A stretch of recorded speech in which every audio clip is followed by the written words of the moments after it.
Good morning, Belle. How'd you sleep last night? Since you're already up, come grab some breakfast with us.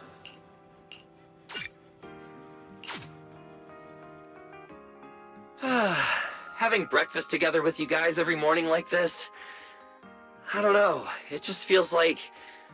It makes even my daily maintenance feel more like a special ritual, you know? Yeah, and ever since we came to Rose Califer, Belle and I have gotten into a much healthier routine. Oh, Belle, want another fried egg? I've got an extra. I want another one too, with ketchup. Yeah. Wait, Cecilia, that's not ketchup! That's my maintenance oil! What's wrong, Cecilia? Those dark circles are no joke. Rough night? Yeah. It's all because of that thing Norma sent us, that alarm gadget thingy. I was all ready for it. No matter what time it went off in the middle of the night, I was gonna shickle you awake right away. Then we'd go catch the culprit red-handed. But it's been days, and that thing has not made a single peep. But I still couldn't let myself sleep too soundly. It was terrible last night. I counted tens of thousands of eggs and still didn't get a wink of sleep. Yeah, the mastermind stirred up so much trouble before. Why would they suddenly disappear these past few days? Wait, don't tell me our secret operation's already been compromised? I don't think so. The truth behind the Bangbu corruption incidents was never made public. As far as I know, the only people who really know what happened are Lady Dracena and us. But from the culprit's perspective, now would be the perfect time to make a move. We still haven't figured everything out, and we're all being thrown off by those false leads. They seem to have vanished into thin air. Or maybe they're just waiting for the right moment? If we're talking about recent major events in Rose Califer, then the arrival of all those outsiders would be the obvious one. Yeah. That really cool Sunbringer lady did mention something like that. Wait, this culprit! They're not planning to use the crowd and all the confusion to launch an ambush, are they? Probably not, right? I heard today's welcome tea party is being hosted by the ESD. Valina and Norma will both be there, plus all 3 Sunbringers. How dumb would this guy have to be to try anything right under their noses? Fair point. But something still doesn't add up. I guess we'll just have to play it by ear for now. Oh, Belle, what about Toby? The Bangbu we saved with Valina's security key. Has his memory data been restored yet? Oh, right! Norma said before that he might have a key clue about the culprit! Actually, I'm not too sure either. All I know is that ever since the vaccine plugin was completed, Norma's been completely swamped. She hasn't replied to any of my messages these past few days. Aw, man. She's already that busy, and Valina still called her to the tea party to help with the guests. Sheesh, poor Norma. Why do I get the feeling any guest who ends up dealing with a certain super cranky chief technician is gonna have it even worse? Well, breakfast is just about over. Billy, Cecilia, we should get going and pick up a few everyday essentials. Sounds good. Ready anytime. I'll stock up on motor oil while the sale's on. Pudding! And my pudding! Half-price pudding! I'm buying a whole case and stashing it in the fridge! Bill, you're really not coming with us? Something just came up. I mean, there's something I need to take care of with the HDD, and it's kind of urgent. You guys go on ahead. Yeah, Belle already gave me her shopping list, so let's go ahead without her this time. Well then, I'll leave things on that end to you, Belle. Huh? Why do I get the feeling you two are hiding something from us? You're overthinking it. More importantly, if we don't hurry, your pudding might sell out. Huh? Right! I almost forgot. Let's go! Any later and we really won't make it!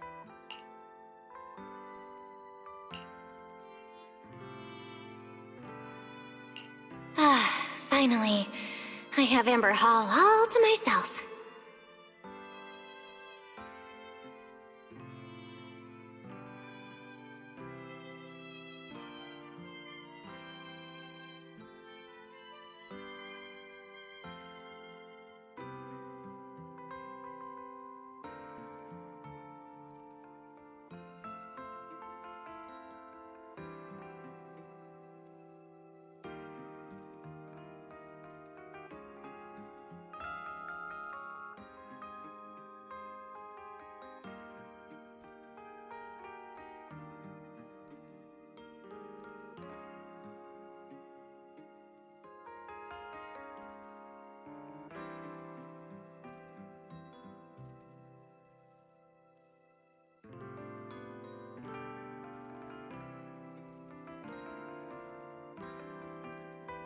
it's almost time.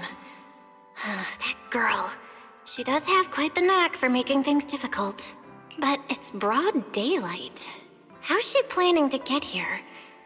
Don't tell me she's going to climb through the window in the middle of the day. Maybe I should wait upstairs. Huh? Someone's here? Who could it be? And of all the times... fine. I'll see who it is first, then figure out how to get rid of them. Wonder who it could be.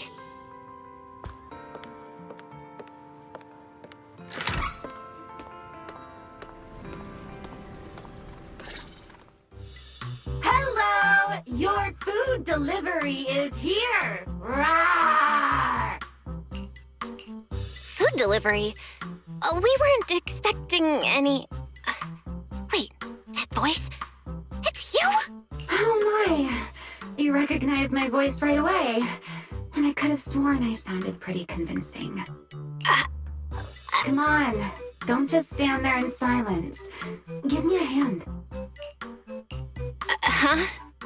With what exactly? So, the head is a little smaller on the inside than it looks, which means, Alright, I accidentally got stuck in it. Could you help me?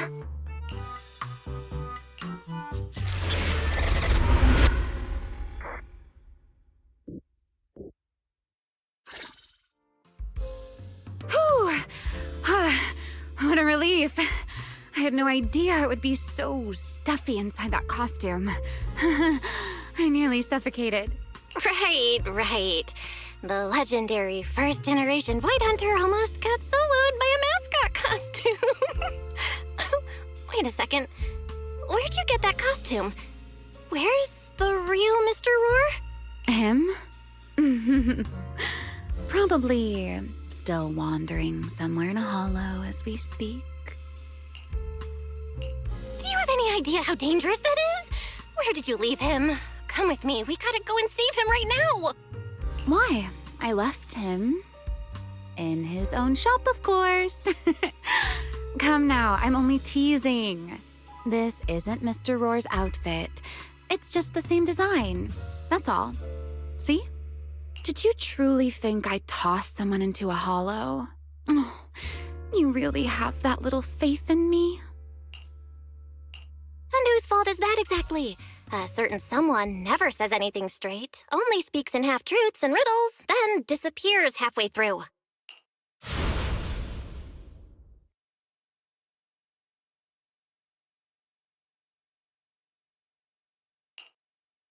Think about your understanding. Everything you know. Have you ever heard of the word enchainer? Enchainer? Can't say I've heard of that before. What's that? Just as I thought. Helios never tells you anything that truly matters. But your teacher... Never mind. Let me think. Where should I begin? To put it simply, think of them as emissaries of the Creator. Or rather, the true rulers of the Great Hollows. Emissaries of the Creator? No need to look so surprised. Haven't you already encountered something similar? You mean, from that time in Lemnian Hollow? The Creator's vessel. Bingo. You got it. Still, while it bore some resemblance to an enchainer, it still had quite a long way to go before it could truly become one. Of course, had you not stopped it back then and instead let it fully absorb the Qingming Sword's power, it likely would have fully evolved into the enchainer of Lemnian Hollow.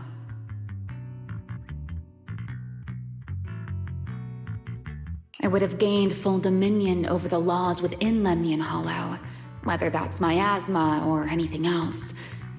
Just thinking about it, that would have been a tough battle. Enchainers? Qingming Sword? Hang on, how did we end up talking about all this? Weren't we talking about Gerta Blulu? We are, aren't we? This is a topic related to Gertablulu. The Gertablulu as it stands now is less of an enchainer and more akin to... of all times. Never mind. Our little Q&A session ends here for tonight. 1 week from now, in the morning, I'll come find you again. Keep it a secret, won't you? Imagine if anyone found out that Miss Transfer Student is actually a partner in crime to Miss Fugitive. Just thinking about the trouble that would cause gives me a headache. Huh? Wait! Remiel, don't go! At least finish what you were saying! I never took you for the type to keep score. It's already been a whole week. Yeah. I hold grudges. So what? You just walked off mid-conversation and left me here waiting in suspense. You owe me an explanation. Oh, don't be such a sourpuss, little grudge holder. Keep digging into every little thing, and people might start thinking you're not very cute, you know. Let's return to the topic we left unfinished that night. What exactly are Gertablulu and Bashmu? The answer is quite simple. They're both enchainer larvae. Beings with the potential to become enchainers, but have yet to do so. Enchainer larva? Correct. Similar things appeared in my time as well, but no one ever learned where they truly came from. And now, that thing you encountered in Lemnian Hollow, perhaps someone has finally found a way to create or control an enchainer larva. Who can say? As for the key to whether the larva can become an enchainer, I imagine you have already guessed the answer.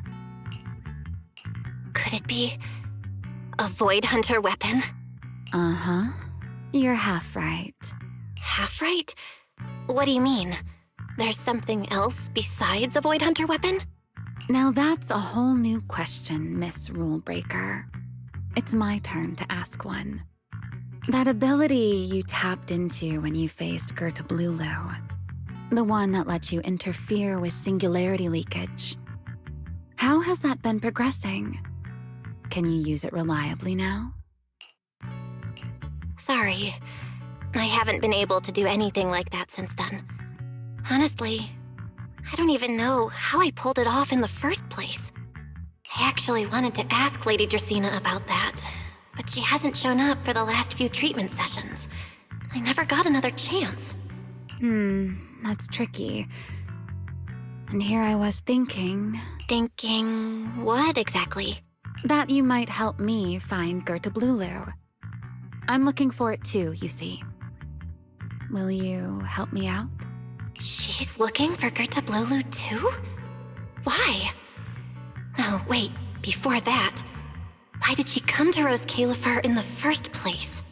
If you have a question, just ask. It's written all over your face. Okay, you probably already know about this. The Airspace Patrol's been searching everywhere for Gertablulu and Bashmu, and they still haven't found a thing. And you, the wanted fugitive who attempted to assassinate Lady Sunbringer, are also one of their targets. Is this you trying to draw a line between us? No, I was just wondering if those two things... Belle, wife, are you in?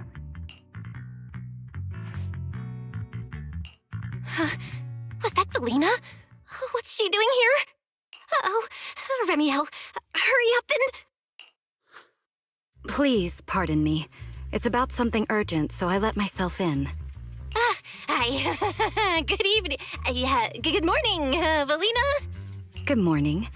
Are you having breakfast with Mr. Roar? Huh? Mr. Roar? Oh, right. Mr. Roar and I are, No, Lady Valina. I only stopped by to confirm this lovely young lady's order. Rawr! Order? Right. Billy's... No, wait, Cecia's birthday is coming up, so I wanted to order a cake for her. But this forgetful young lady forgot to pick a flavor. That's why I'm here to confirm it with her. Rawr. Looks like you two have serious business to handle, so I won't keep you any longer. Rawr. As for the flavor, miss, give it a little more thought. I'll stop by again tomorrow morning to confirm your choice. Roar!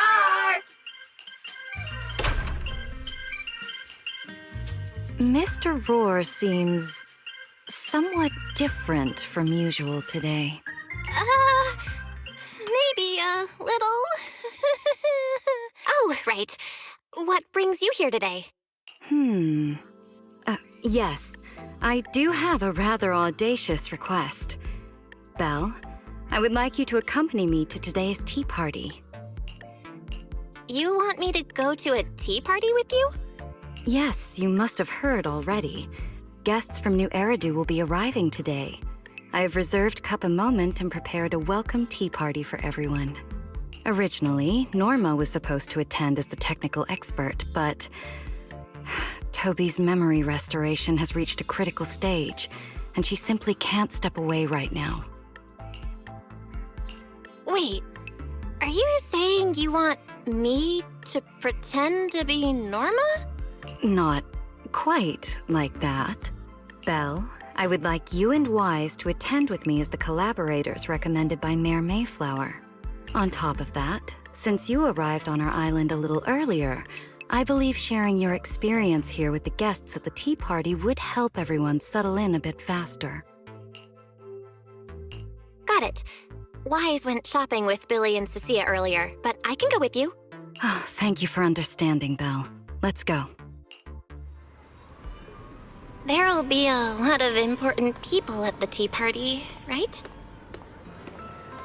There's no need to be nervous.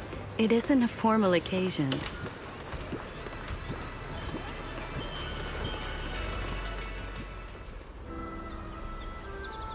Lady Linvern, thank you for inviting us. Eldrada was the one who... The view here is really nice.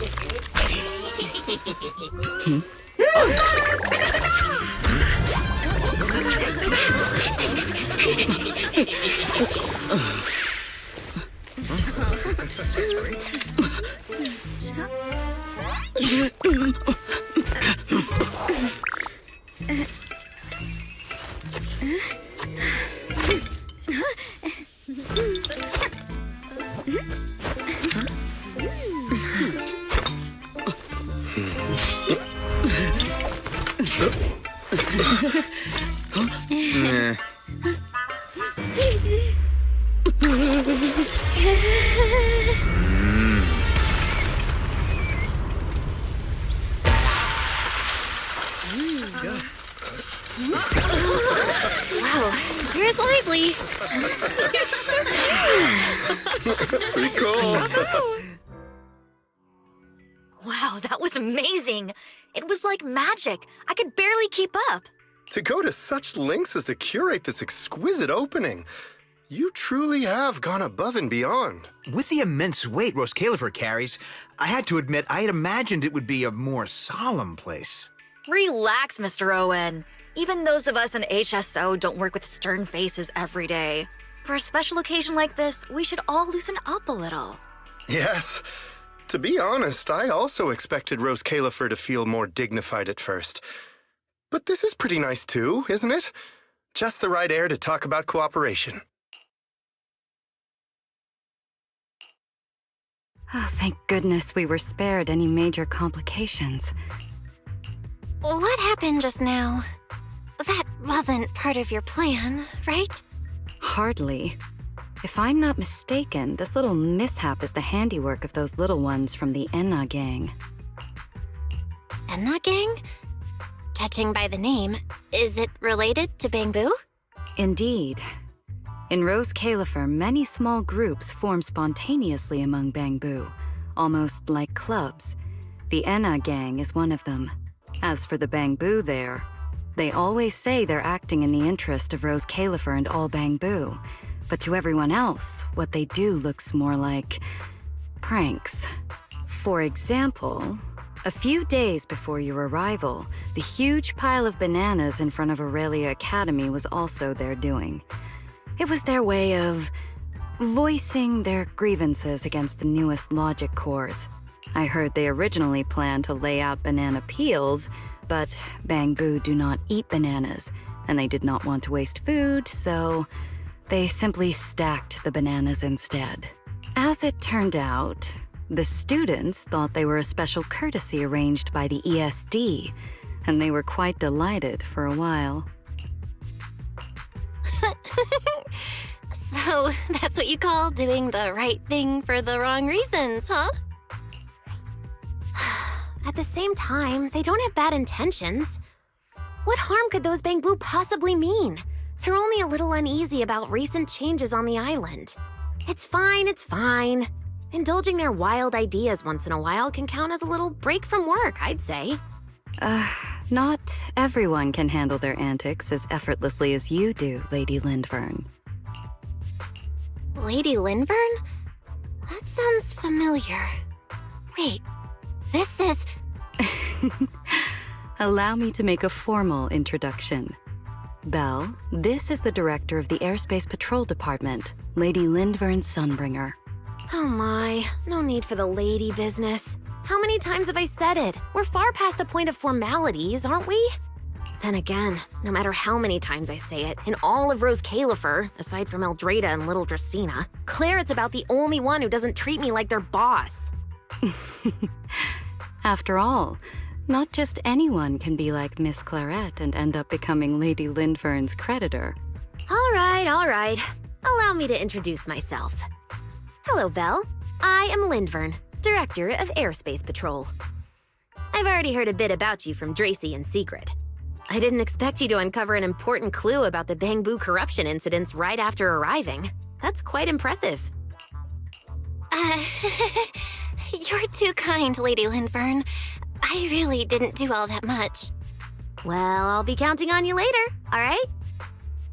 Oh, also, no more lady this and lady that. Just call me Lindvern.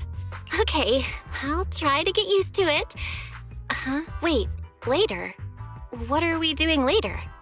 What else? The troublesome parts of the tea party, of course. I'm terrible at occasions like this. All that stiff etiquette, the small talk, having to smile the whole time. Eldrada or Dracy should have attended, but Eldrada's been busy with who knows what lately, and Dracy's tied up with the CCD's singularity leakage. So I had no choice but to make an appearance. Dealing with all that formality, just thinking about it is exhausting. So, I spoke with Valina. Well, actually, Lady Lindvern was the one who insisted on asking you to come. So you haven't told her yet, Valina? Oh well, no matter. You look like the type who's good at socializing. I'll leave it to you, all right? At this point, I don't really have much room to refuse, do I? The third Sunbringer, Lindvern of Airspace Patrol. I didn't expect her to be like this at all. And what she mentioned earlier, the singularity leakage at the CCD. Speaking of which, Lindvern, has the singularity leakage at the CCD still not been cleared up?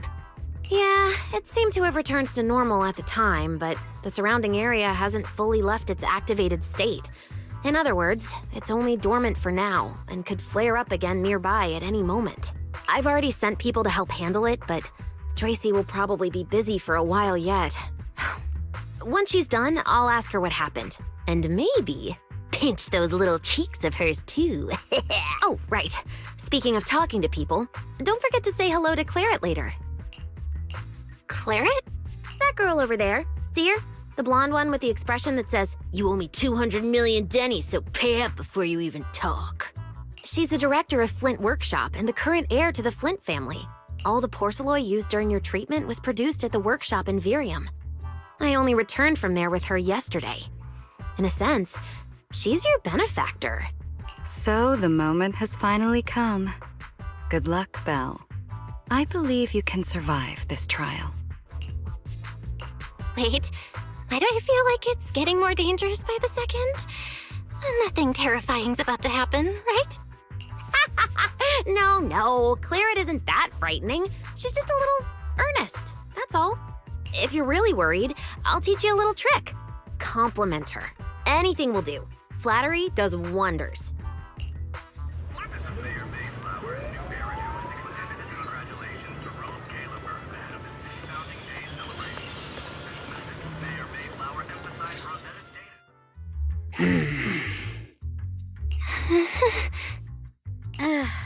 So, who are you? Another outsider? You've been staring at me for quite a while. Got something to say? Or is this some kind of new Eridu etiquette? Sorry, Miss Claret. I was just thinking how I should properly express my gratitude to you. Gratitude? Are you sure you've got the right person? Did I help you with something? Oh, wait, I get it. So you're the one Dracaena and the others are trying to save. Yes, that's me. Thank you very much for your help during my treatment. Oh, I forgot to introduce myself. I'm Belle. Nice to meet you, Miss Claret. Help? Funny, I don't remember doing anything like that. All I remember is someone sweet-talking me into investing in some ridiculous long-term treatment project, then burning through at least 3 days' worth of my workshop's porcelain output in a single day. As for how that turned out, that has nothing to do with you or that byproduct inside you. I'll go have a nice little chat with that innocent-faced little liar myself. Wow, she really doesn't pull any punches. Maybe I should try complimenting her just like Linvern suggested. Might lighten the air a little. Is there anything else? I'm truly sorry. I never imagined my treatment would require so much porcelain. I know this is an incredibly rare and valuable material that only Flint Workshop can produce. I'll repay your kindness somehow, and I'll never forget what you've done for me. Good. At least you understand. Hey, wait, don't just bow all of a sudden. You don't need to be that formal just to thank me. Everyone's watching. Honestly, you...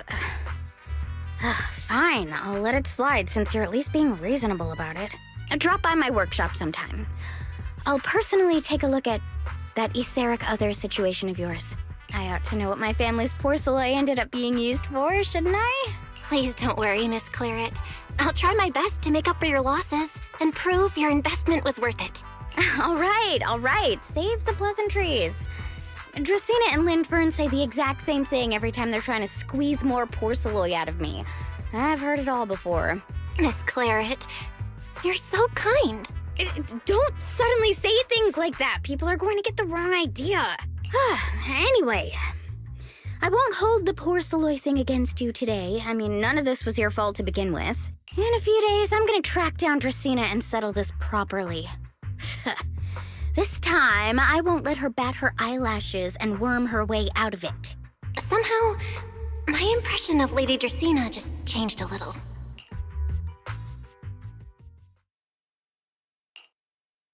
Felina, Sigrid, what's wrong? What happened?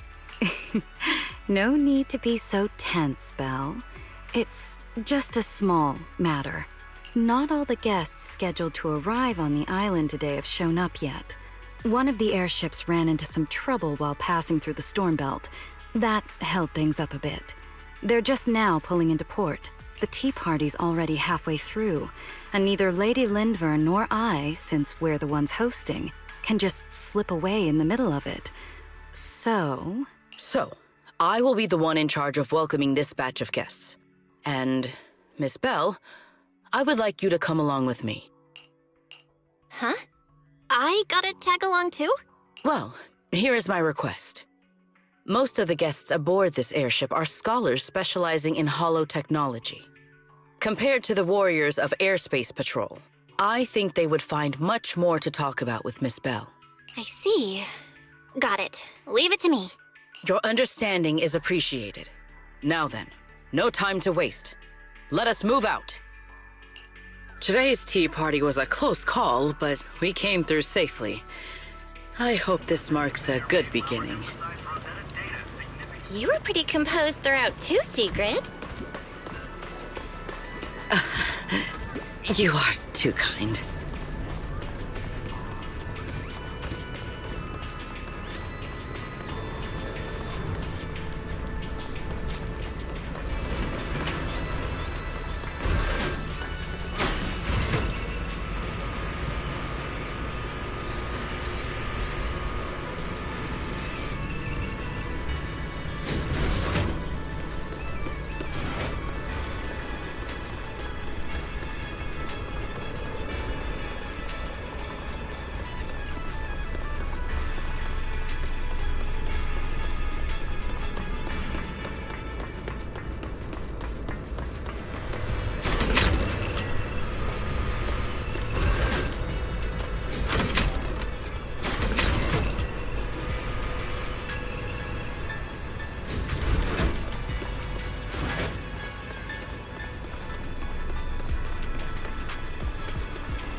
The guests should be leaving the station soon. Let us wait here for a moment. The last time I was here was just after we first arrived on the island. We left familiar 6th Street with Norma and set foot in Rose Califer for the first time. 6th Street. I believe I have heard of it. Is that where you reside in New Eridu, Miss Bell?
Yeah, Wise and I run a video store there called Random Play.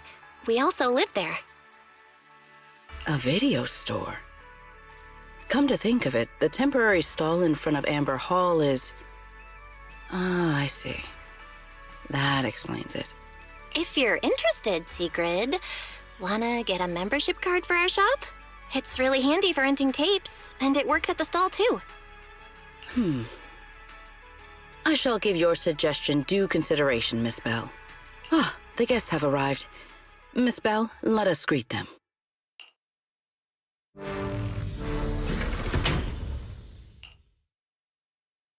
Honored guests, you have come a long way. I am Sigrid de Lazure, Deputy Director of the Rose Califer Airspace Patrol Department. On behalf of Rose Califer, I extend my sincerest welcome to you all.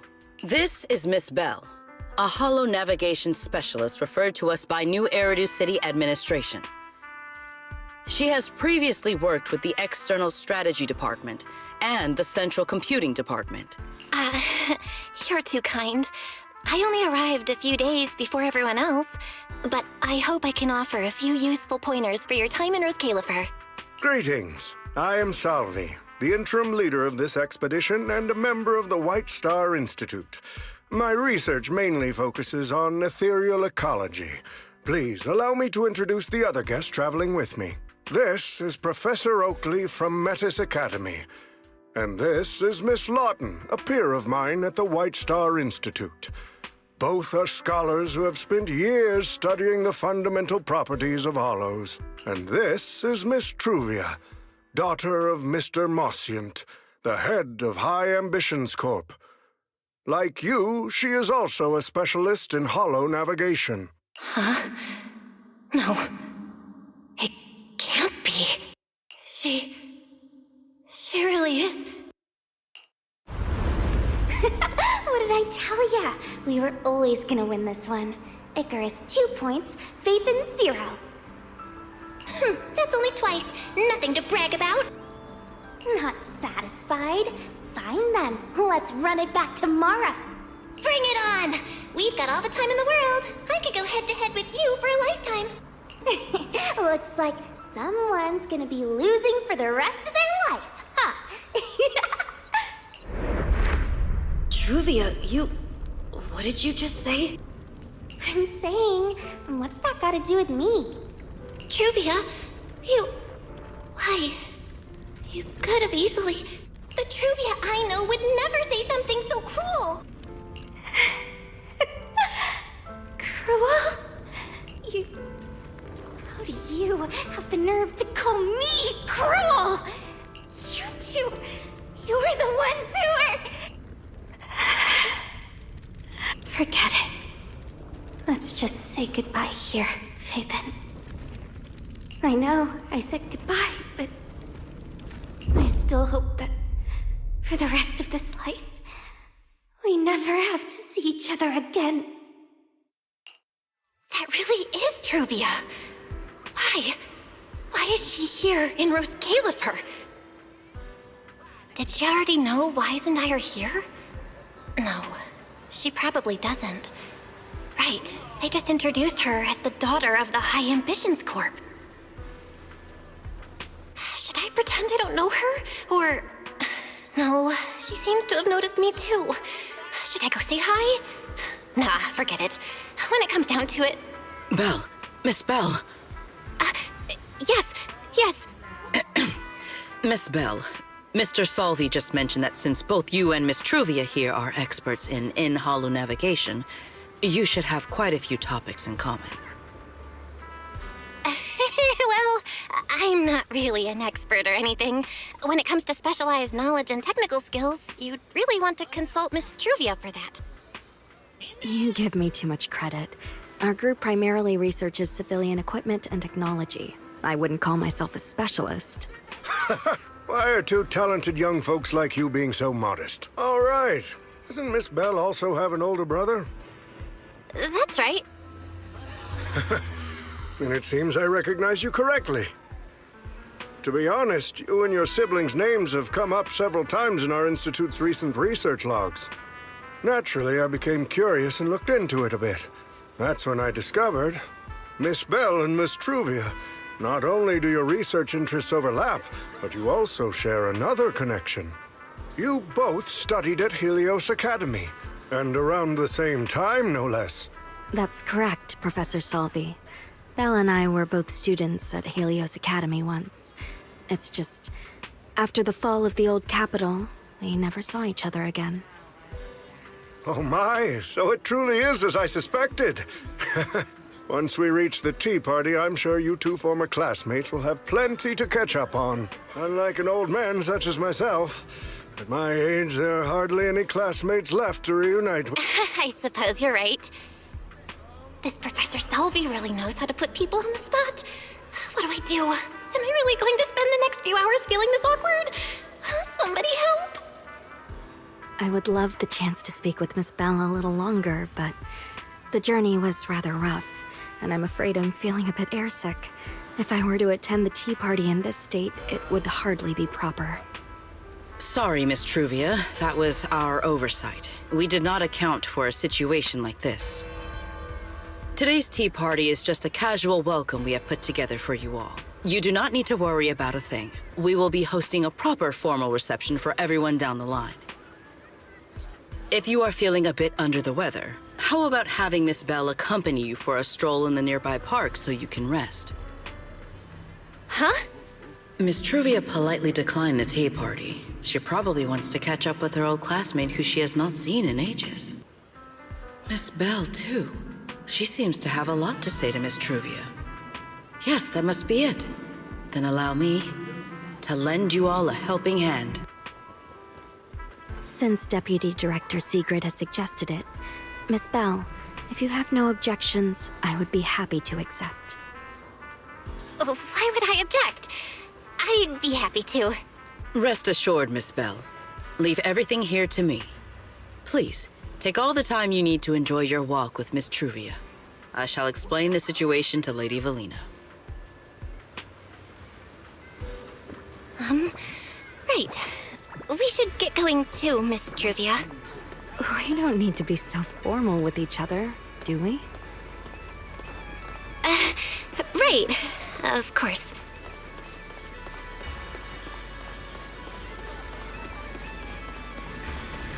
This really is beautiful. Give me a proper tour later, okay? Honestly,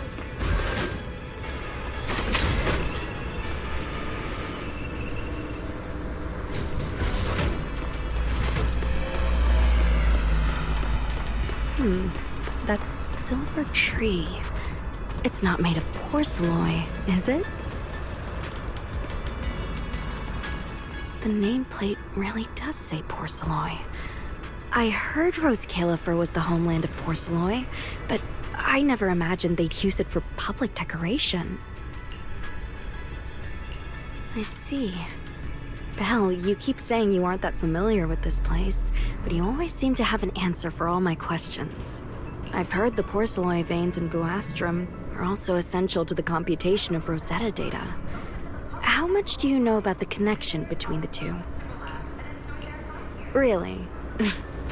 Or could it be that this touches on Rose Califer's secrets you can't exactly share with someone from Tops like me? Next. I'm sorry, Truvia. It's all right, Belle. Come on, let's see what's up ahead. There's so many people over there. Yeah, there's a fountain over there. It's where Bangbu hold events sometimes. It's so cool here, and the breeze is nice. Thank you. I'm feeling much better now.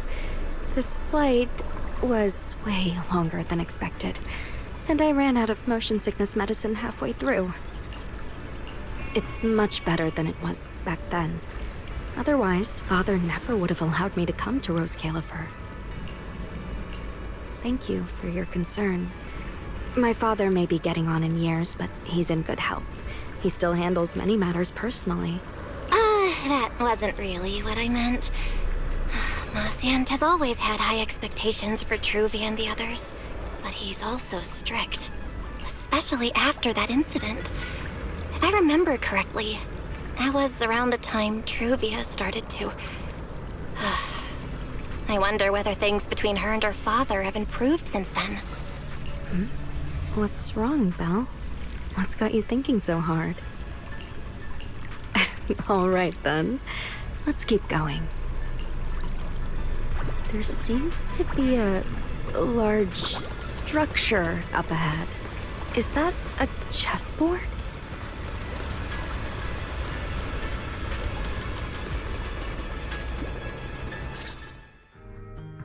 Oh, it really is a chessboard. I feel like it's been ages since I last played a game of chess. Same here. I still remember. Back then, we were both really into chess. Whenever exams weren't looming over us, we'd always be going head-to-head on the board. I was pretty clueless, always ticking you off without even realizing it, picking fights over the dumbest little things. It's fine, Belle. That was a long time ago. Oh, right. How have you been all these years? And your brother, Wise, is he doing all right? We're both doing great. My brother, he hasn't really changed at all. Still fussing over every little thing like a total worrywart. A few years back, we opened a video store called Random Play on 6th Street in Janus Quarter. Business has been... decent, I guess. If my brother didn't keep ordering all those weird documentaries on a whim, business wouldn't be so bad. If you ever have some free time, Truvia, you should totally swing by. I'll have a word with Wise. We'll hook you up with a top-tier membership card, the permanent free kind. You can rent whatever videotape you want. Well then, let me thank you two managers in advance. What about you, Truvia? All these years, have you been doing well? I guess I'm doing all right. Over the years, with my father's assistance, I've continued my research on holo communication and navigation. Back in the day, as one of the primary investors behind Helios Academy, High Ambitions actually retained a small portion of the related research materials. My father plans to adapt the technology for commercial civilian use. Fortunately, that's something I can help with. What Truvia means is High Ambitions Corp. They've been conducting research related to the HDD this whole time? Does she go in and out of hollows as much as I do? If so, what's the condition of her ocular implants? Moscient, High Ambitions Corp. Do they even know that Helios never actually resolved the hidden dangers behind this power back then? No, I need to make things clear with Truvia, even if it means... Truvia, Truvia, are you still using the ocular implants Helios Academy put in us? As fellow holo navigation specialists, I think we both already know the answer to that question, don't we? Of course, I'm not trying to point fingers, and I have no intention of judging the choices you've made. But for me, I don't want this power to go to waste, and I don't want the memories tied to it to be forgotten along with it. Truvia, you've got it wrong. That's not what I meant. That incident back then, Helios Academy never fully resolved it. And not long ago, my ocular implants started acting up again. Enough! Let's not talk about this anymore. I want to hold on to those memories, but that doesn't mean I want you tracking me back to that day. I don't want today, this day of our reunion, to become the continuation of that day. Sorry. It's okay. That's all in the past now.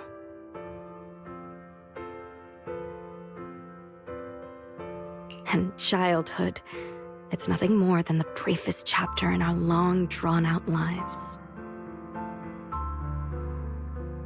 Compared to the present and the future, it's insignificant, and not really worth you and me bringing up over and over again.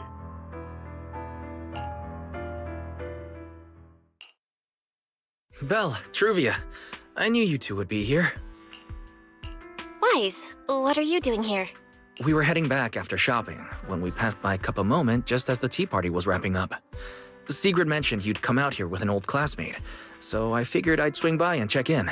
I never would have guessed it'd be Truvia. That was cold, Wise. When your sister saw me, she was a lot more excited.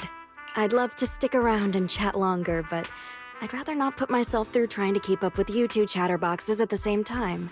Now that the tea party's over, I should head back to the place the ESD arranged for us before my companions start worrying. Wise, Belle, I'm really glad we got to see each other again here in Rose Califer. Maybe next time, if we get the chance, we can sit down and catch up properly. No need to walk me back. I've checked the map, so I should be able to find my way. Besides, I'd like some time to myself. I'll see you around.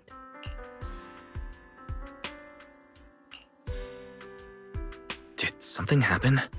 When I got here, things felt a little off. I didn't expect things to turn out like this. Sorry, Wise. I got ahead of myself. I should have thought it through before bringing up the ocular implants with her. It's okay. You meant well. Don't overthink it. The power inside us. We don't know how much Truvia understands it.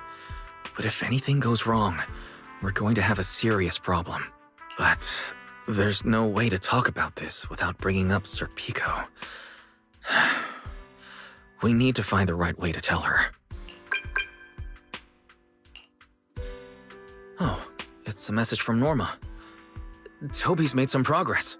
She said all of Toby's memory data has been fully restored, and there's something important she wants to show us. She's telling us to get to the academy ASAP. All right, let's head over there now. Something important. Might be a clue to the real culprit. Come on, let's hurry and find Norma.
What took you two so long?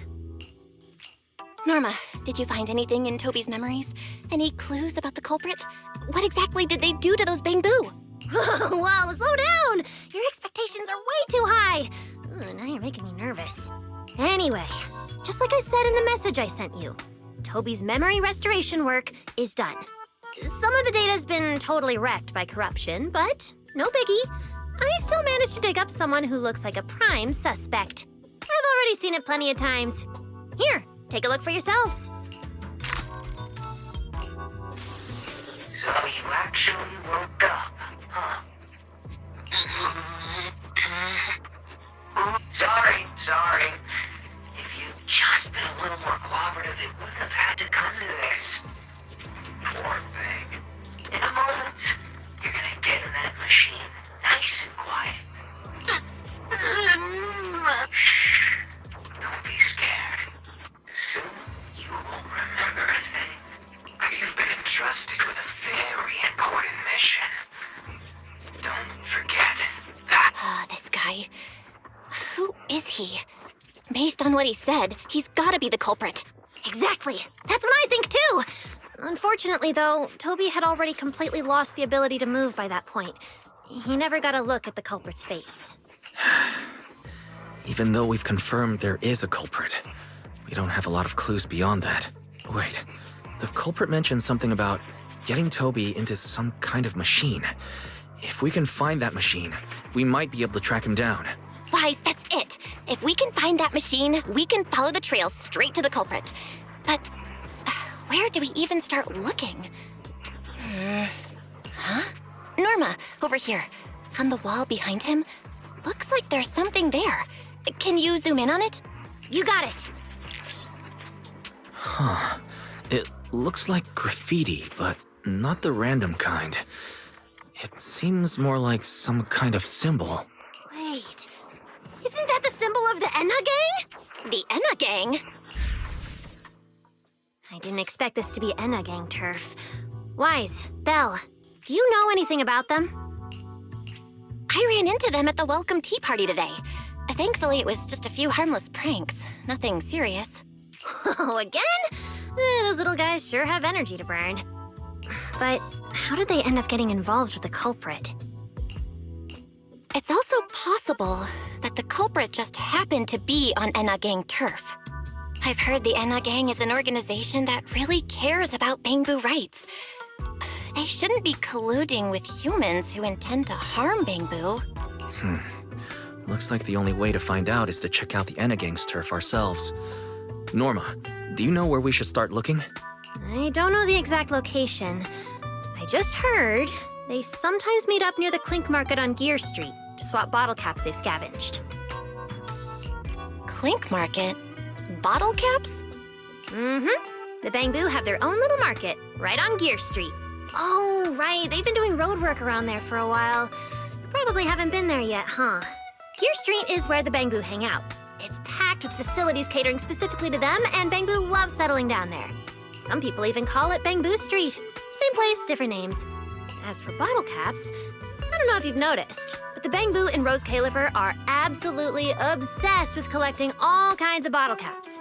They've basically become hard currency at this point. More useful than Denny's even. So basically, if we want to go collect intelligence from the Bangbu, we'll need to have some bottle caps ready. Huh. Oh, I just got an idea.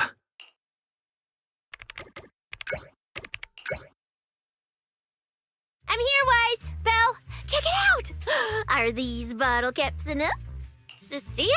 Are you secretly a Bangbu or something? Where'd you get all these bottle caps? What are you even talking about?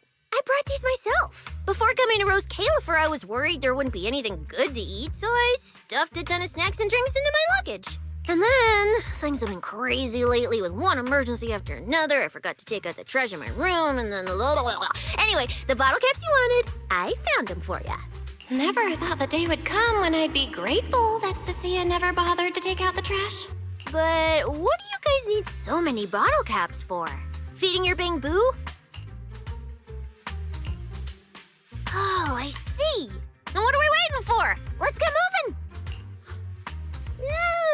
I'll sit this one out. With someone from the ESD tagging along, I doubt you'd get anyone to talk. Here, I've marked Gear Street on the map for you. The road there should have been fixed up yesterday, so you can head straight over. But hey, don't go telling anyone I'm the one who tipped you off. All right, let's go. We'll catch you later, Norma.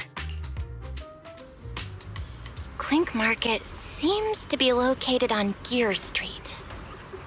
I have planned a route for you, Master.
Master, we have arrived at the target location, Gear Street. So this is Gear Street. There really are bamboo everywhere, just like Norma said. Our target destination is Clink Market. Is there anything around here that looks like a market? Well, based on my extensive experience solving cases as a public security officer, over there! That red mailbox, that one. The little door next to it looks extremely suspicious. It might look completely ordinary, but did you notice? That bamboo by the door! He's obviously standing guard, and he keeps looking around. There has to be something important hidden behind it. That does seem suspicious. Let's go check it out.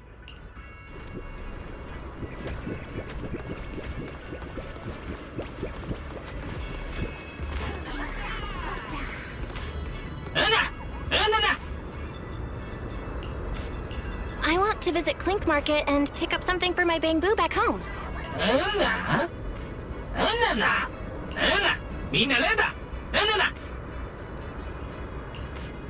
Yeah, this door is way too small. But at least I found the right place. Clink Market really is here. How am I supposed to get in? Ah, I've got it. Eos!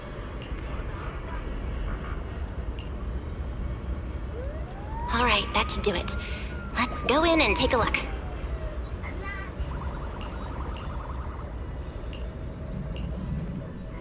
Would you look at that? There really is a whole other world behind this door. Now, who around here might know about the Enna gang?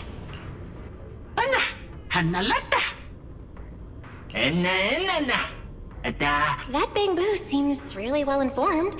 I'll go ask them about it.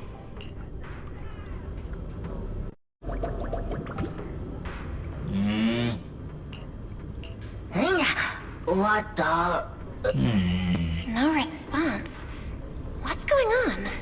Is something wrong with Eos's language module? Wait, unless...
never expected such a huge space beneath Buastrum.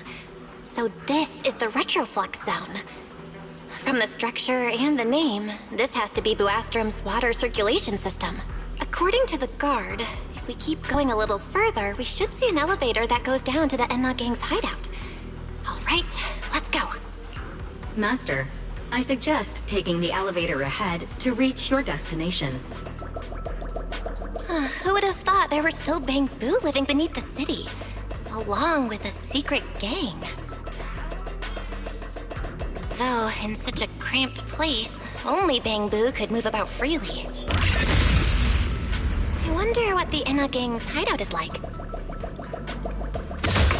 Hopefully we can find some clues that point to the culprit.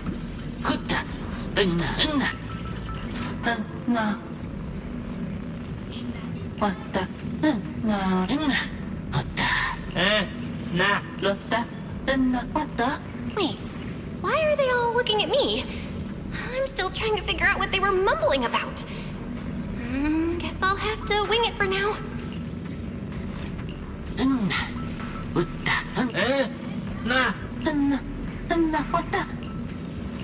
The elevator's broken. Let's look around.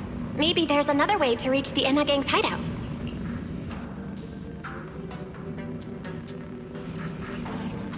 Maybe I can hack into those robots.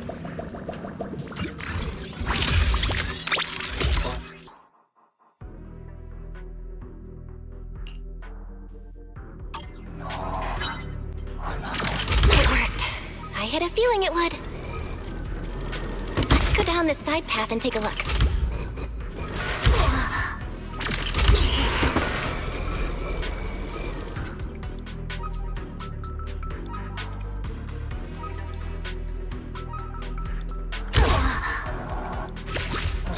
I don't see a switch for the drawbridge. Guess I'll just try ramming it.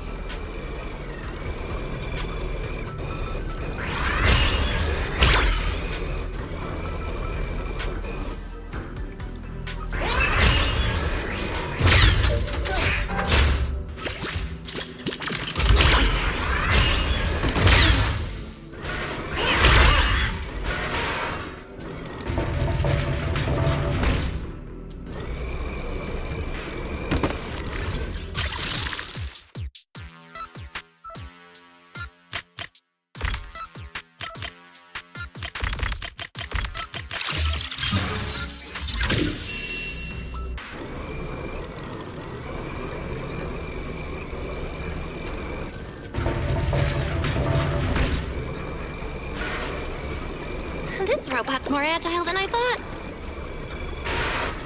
Look at all these narrow pipes. So this is how the Bangbu from the Enna Gang usually get around? Whoa! Am I supposed to go down like this? But it's actually pretty fast.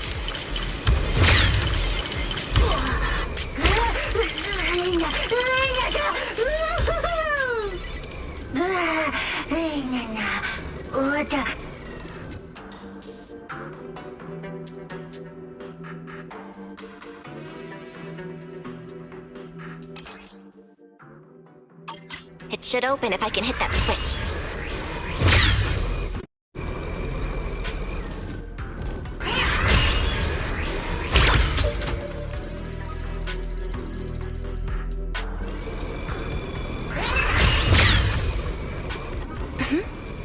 I think I hear something nearby.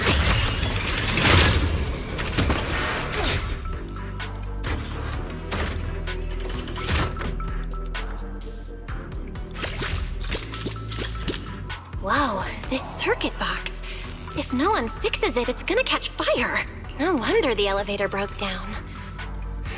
Let's try fixing it. We might need to come back later, and I really don't want to crawl through the pipes again.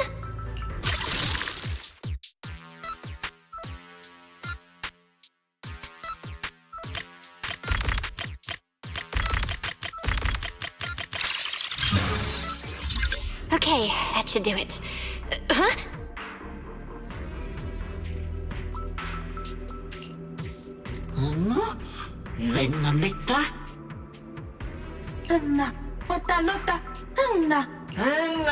The Enna Gang's Bamboo keep mentioning this revelation. It's been bothering me for a while.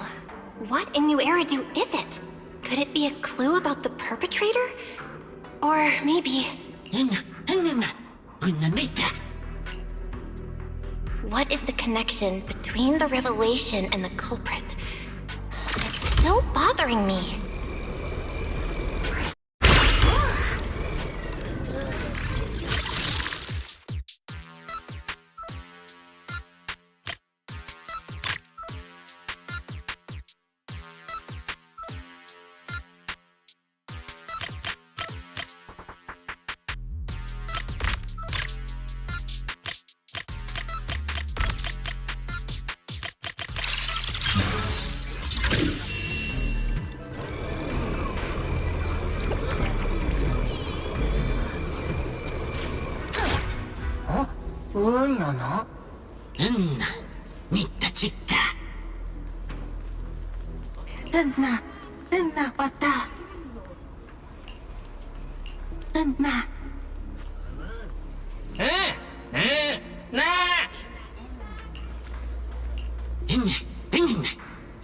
Master, based on a rough calculation, the probability of this vehicle safely delivering Eos to the destination is 98.732%.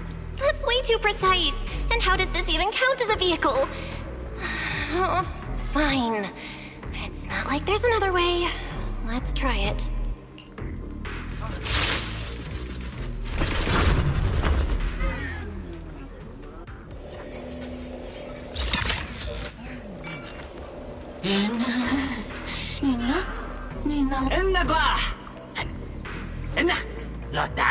Griff. So he's the boss of the Enna Gang. Maybe he knows something about the perpetrator. Come to think of it, this place really does look a lot like what we saw in Toby's memories. Also, something's really strange. Almost all the Bamboo here seem to be Data Boo. But why?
So this is Prophet Boo, the oldest Bamboo of the Enna Gang.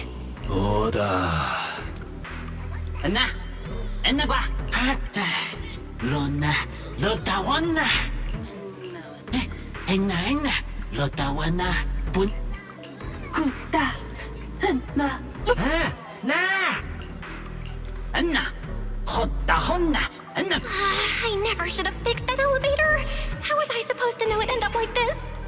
This revelation thing, I don't even know what it is. What am I supposed to say? Apologies, Master. No relevant data found regarding the Enna Gang's revelation. Suggestion: respond vaguely and attempt to bluff your way through.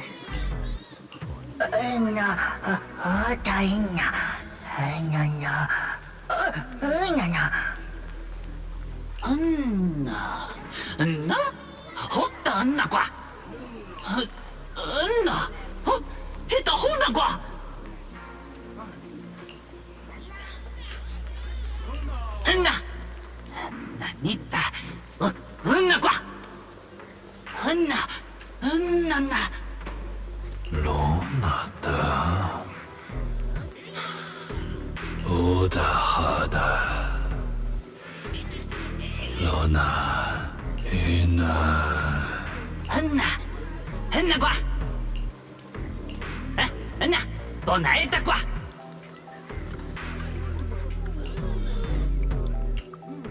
Henna kwa. Naida kwa. Henna kwa. Oh? Is that so? Then come on in.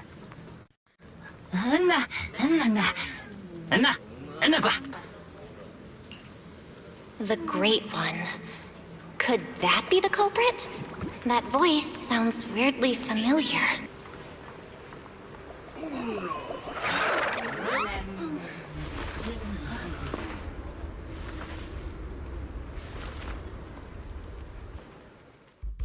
Remiel? Why are you here?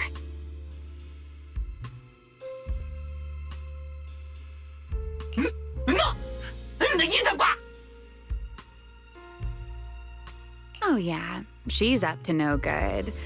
She is the partner in crime of a fugitive like me, after all. Answer me, Remiel! Why are you here? And what are you doing with the Enna gang? Oh my, that is a curious question. Barging into someone else's home uninvited, then starting with, "Why are you here?" How terribly rude. Oh, wait. I suppose I did something similar myself not long ago. Never mind. Not important. Yes? Haven't I mentioned before? This is the proxy from the External Strategy Department.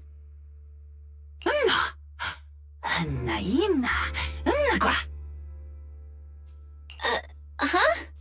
A little too talkative, aren't we, Griff?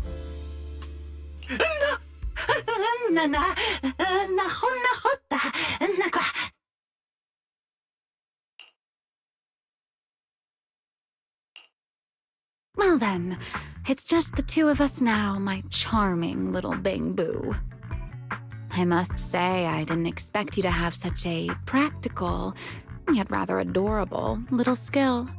You haven't used this, little trick for anything mischievous, have you? I feel like you're imagining something really weird. Wait, how did you manage to get me off track again?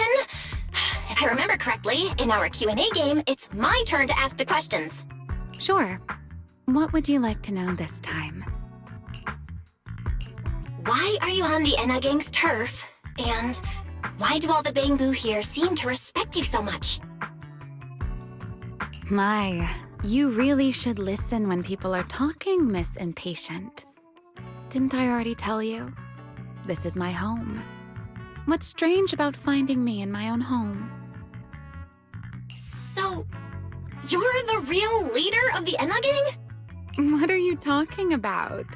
The leader of the Enna gang is Griff, the one who brought you in just now. Me? I'm only a poor soul they took in recently, that's all. But don't the Enna gang's Bang-Boo hate humans? Why would they?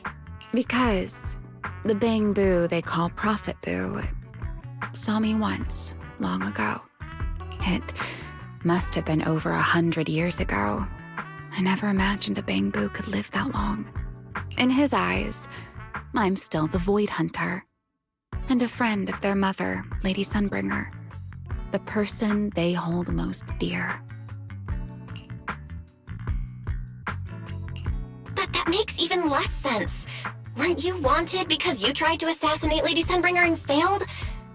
In which case, shouldn't the Enna gang's Bang-Boo hate you even more? Oh, that part's simple. Because, as far as the Enna gang understands it, the three Sunbringers now governing Rose Califer, they're all imposters.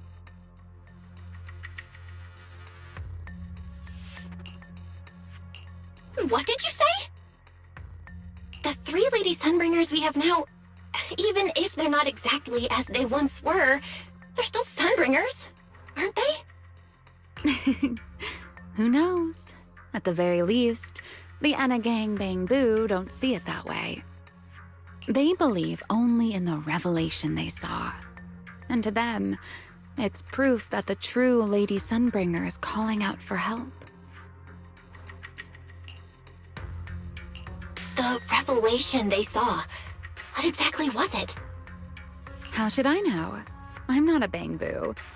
But I've heard this so-called revelation is a vision that occasionally appears to Databoo while they're processing Rosetta data.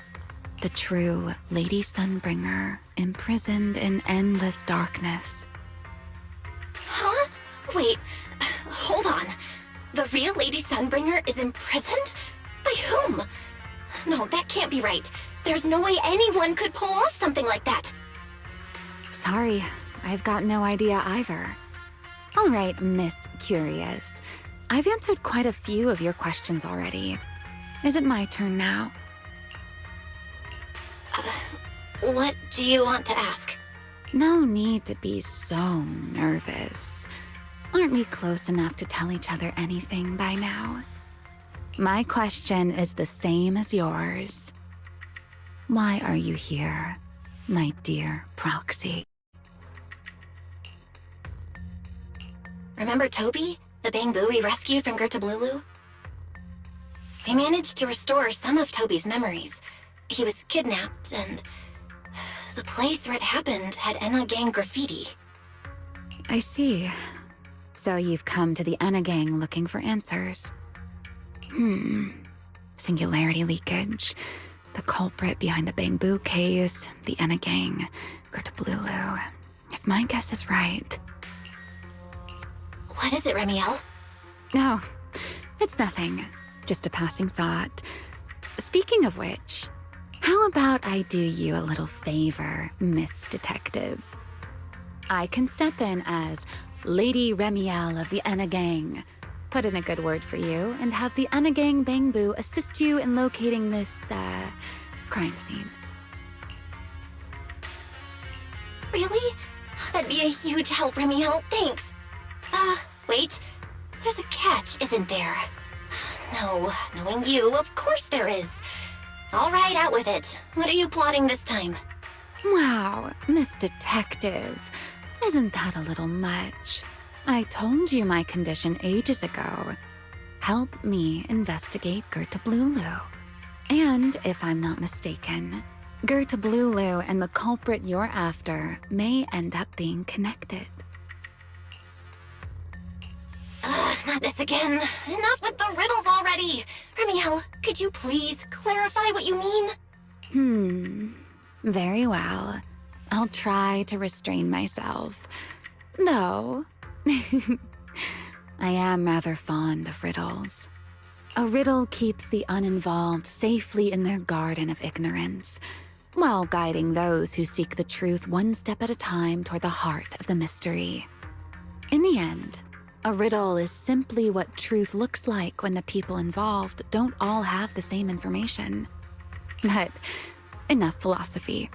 Let's ask Griff about the place you're searching for. Griff's good at rallying people. He'll definitely be able to help. I hope this works out.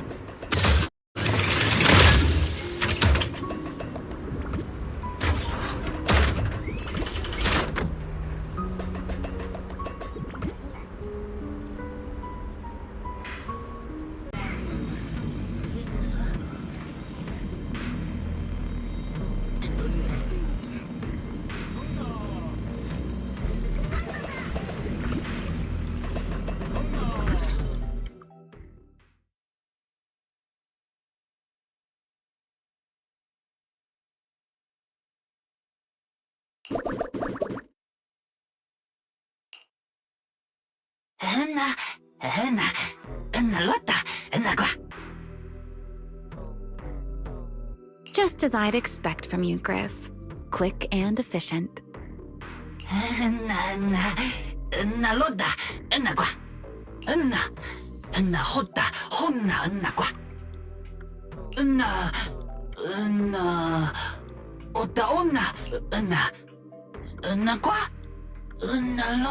Don't worry, Griff. I'll go with her. Huh? Remiel? You're coming too? Wasn't that our agreement? I help you follow the culprit's trail, and you help me investigate Gerta Blulu. What? Have you forgotten already, my dear partner in crime? Something's not right. Did you just talk me into this again? This is one of those moments when overthinking won't do you any favors, Miss Detective. Besides, rather than concern yourself with such trivial details, my adorable little Bang-Boo, before we officially set out, could you change back into your proxy form for me?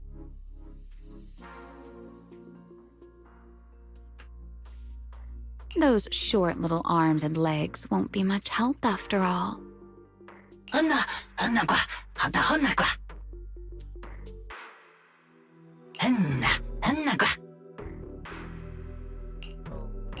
Got it. I'll be right there.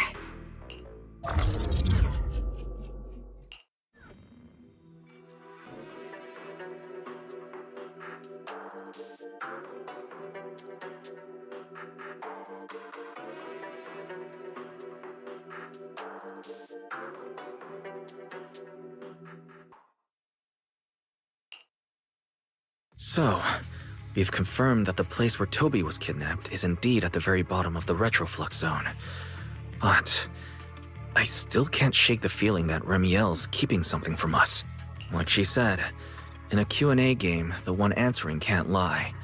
But that doesn't mean they have to tell the whole truth.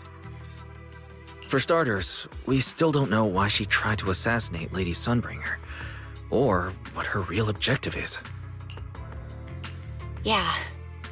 Back in the retroflux zone, I actually thought about asking her why she tried to assassinate Lady Sunbringer. But somehow, I had a feeling she'd just dodge the question. As for what she's really after, well, at least the part she's willing to tell us is pretty clear. She wants to use mine and Pyros' ability to manipulate the singularity leakage to track down Gerta Blulu. Toby's kidnapping, the recurring singularity leakages, Gerta Blulu? I have a feeling there's a connection between all of them that we're still missing. Yeah. Remiel said something similar too. Looks like the only way we're getting any real answers is by finding that crime scene at the bottom of the retroflux zone. Billy and Cecilia should both be resting in their rooms. Do you want me to ask them to go with you? No need. I can handle it myself. Too many people might tip them off, and it could make the Enna gang Bang-Boo nervous too. Besides, with Pyrois and Remiel there, I think we'll be all right. Okay. Stay alert. Fairy and I will support you remotely. Target located. Optimal route planned. All right, let's move.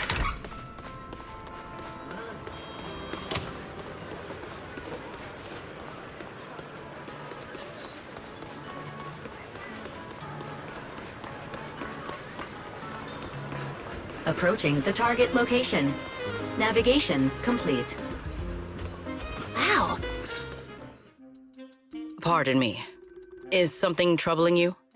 You have been circling this phone booth for quite some time now.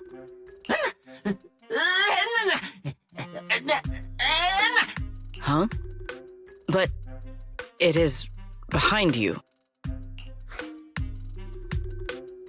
Sigrid? Didn't expect to see you here. What's going on? Greetings, Miss Bell. While on patrol, I came across this Bang-Boo citizen. He appeared to be in some distress, so I stopped to inquire about his situation.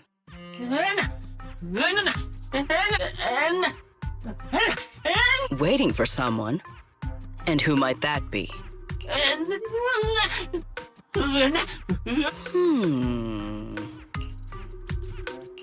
This Bang-Boo, is he the one Griff mentioned that's guarding the phone booth?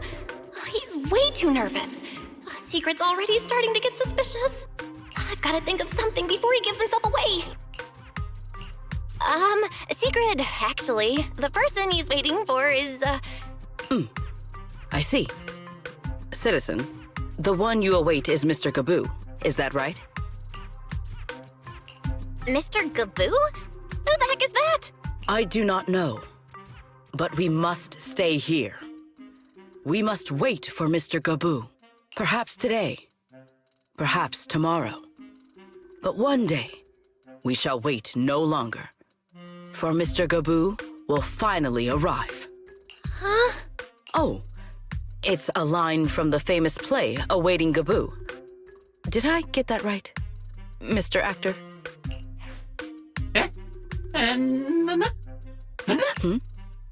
Are you not an actor from Spotlight Theater? But the line you just quoted was unmistakably from... Ah, wait. I understand now. In the script of Awaiting Gaboo, there is no phone booth, no Spotlight Theater, and no actor boo. He must have immersed himself in the role for so long that he is still mentally in character. Yes, that must be it. I ought not disturb his rehearsal any further. My apologies, Mr. Actor. I misunderstood the situation and rudely interrupted your rehearsal.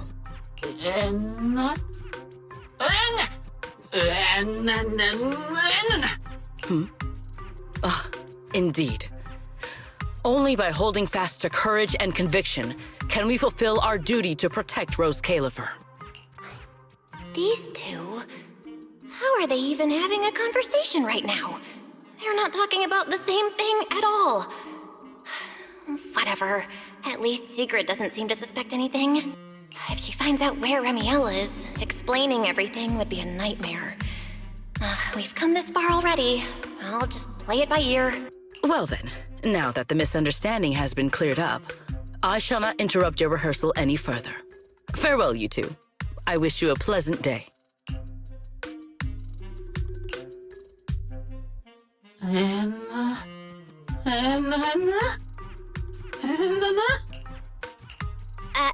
No. Absolutely not. You've got the wrong idea. A very, very wrong idea.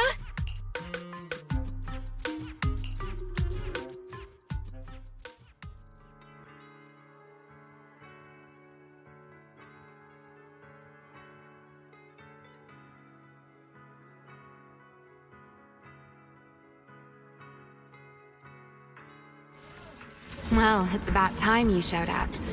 Amber Hall isn't that far. What kept you? You're acting more and more like a partner in crime now.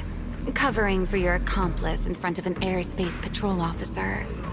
Still, I have some understanding of what kind of person Secret is. Rigid, earnest, and her intuition is unnervingly sharp. She's certainly difficult to deal with. Fair enough. That's the nature of intuition. Sometimes it's right, sometimes it isn't. All right, enough of that. We should head off to the crime scene on the lower level of the Retroflux zone. The entrance is this way. Griff is already waiting for us.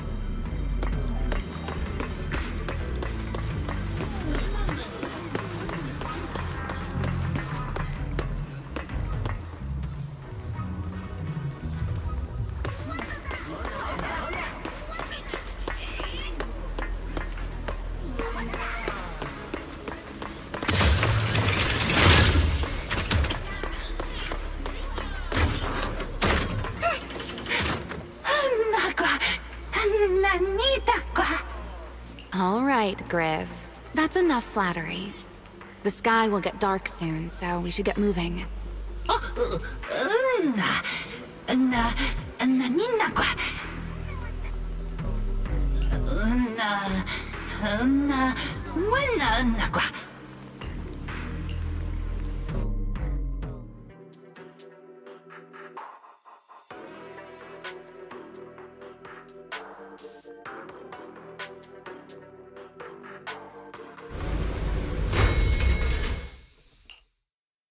Here we are. The bottom floor of the Retroflux zone. Just like the energy hub I visited before. The lingering ether here isn't normal either. The concentration and activity levels are way off. In other words, there's probably another singularity leakage deeper inside. Come to think of it, Griff mentioned something like that too.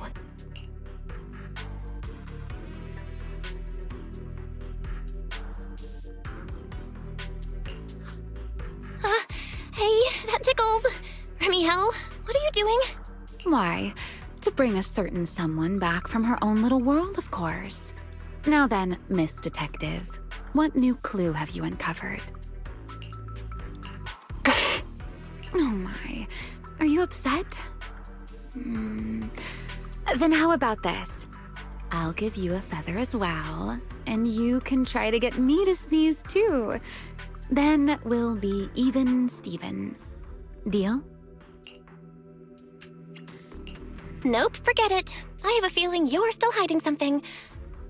This isn't the same kind of feather you use to immobilize ethereals, is it? Oh, do you really think that poorly of me? Still, if you'd rather pass up the opportunity, so be it. Now come on, tell me, what exactly did you discover?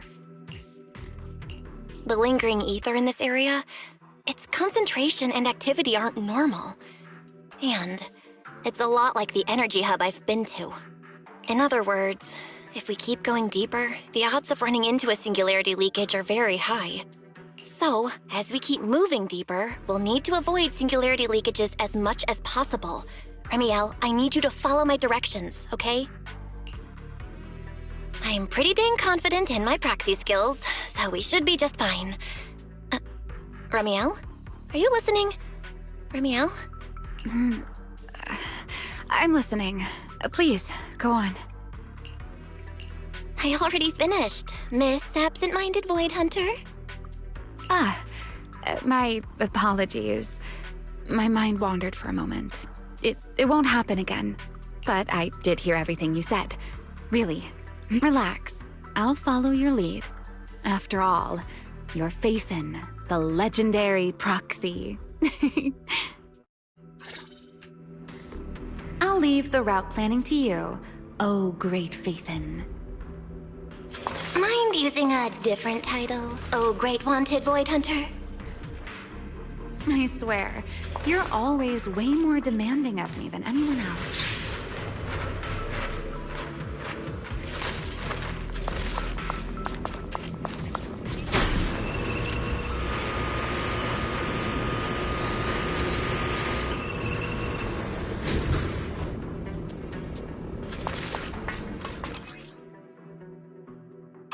Careful.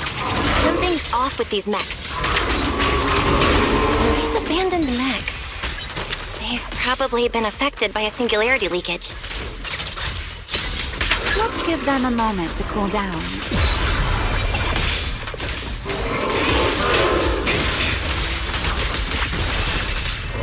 Put that aside.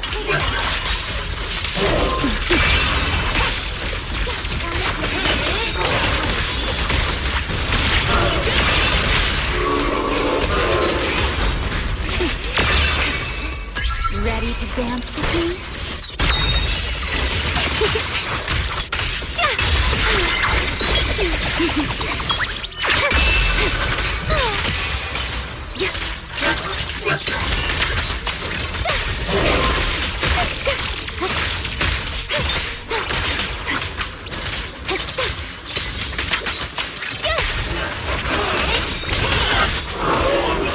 Done.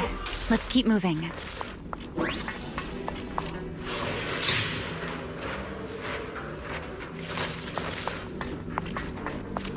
The ether activity nearby is acting up. Could it be a singularity leakage?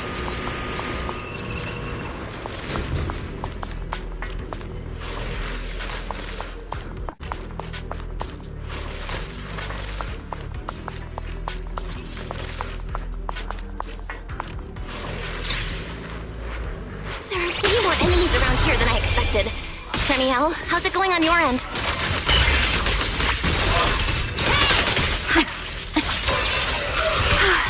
These enemies are far too strong. I couldn't possibly defeat them. Abandoned mech beats first generation Void Hunter. Yeah, that'd make a pretty wild headline. Speaking of which, your combat skills are improving rather slowly, aren't they? Hey, I'm doing pretty good for someone who's always been the brains of the party.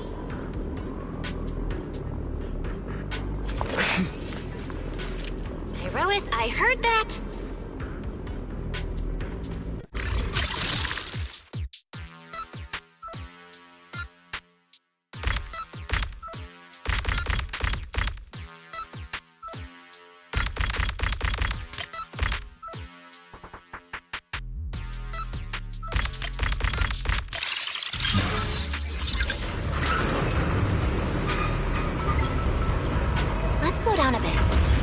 area's data still hasn't fully synced.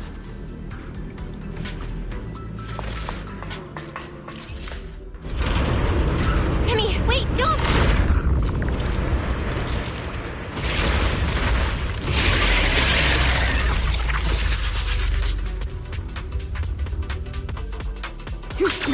Great.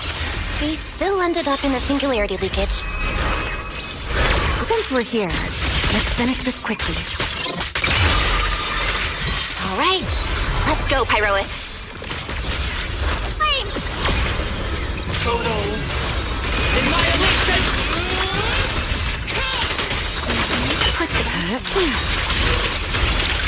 The line shall be drawn by me.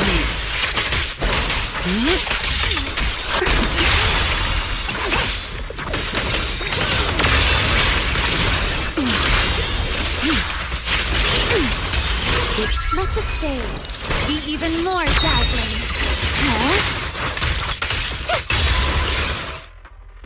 All right. The enemies are dealt with. Let's keep moving. And after all that, we still ended up entering the singularity leakage. Remiel, didn't we agree? Follow my directions and avoid singularity leakages whenever possible. Sorry. That was my bad. It won't happen again. I'm not like you, Remiel. You were right. When it comes to combat skills, I really haven't improved much. I've mostly just been relying on Pyrois's power. That's why I've been trying to stay away from those dangerous singularity leakages. At the very least, I don't want us getting dragged into a fight where I'd only hold you back. If you ask me, you're being far too hard on yourself, Miss Proxy. The proxies I've known, well, there haven't been many, but among them, the only ones capable of entering a hollow and fighting in person are you and Joyous. What was it you all ended up calling him again? Ah, right. The predecessor of proxies. I'd love to see the look on his face if he ever heard that title. Look at it this way. You're already enough of a legend to stand shoulder to shoulder with the predecessor of proxies. Does that make you feel a little better? Thanks, Remiel. But putting me on the same level as Mr. Joyous? You're giving me way too much credit. It's not such a stretch. If you ask me, his combat skills may actually be worse than yours. He's your complete opposite. Always convinced he can handle anything. Yet the moment a real fight begins, he's the first one flat on the ground.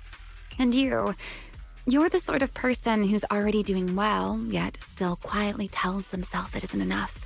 For a beginner, your combat skills have improved remarkably quickly. I know many of your friends excel in combat, but there's no need to measure yourself against them. Don't forget, you're Proxy. You always have been, and you still are. There are many things only you can do.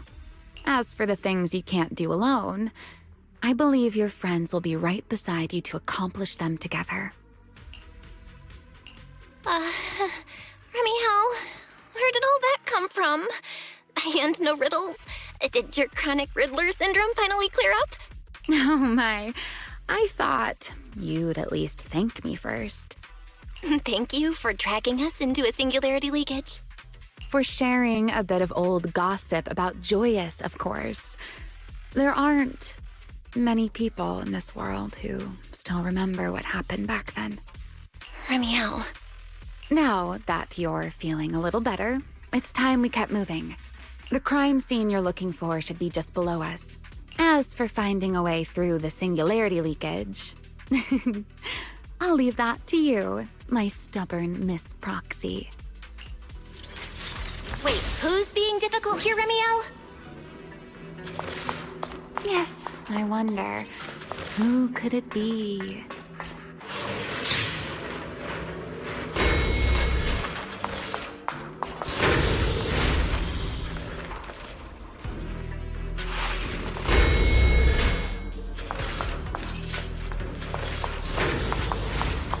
I'll leave the fighting to you, Remiel.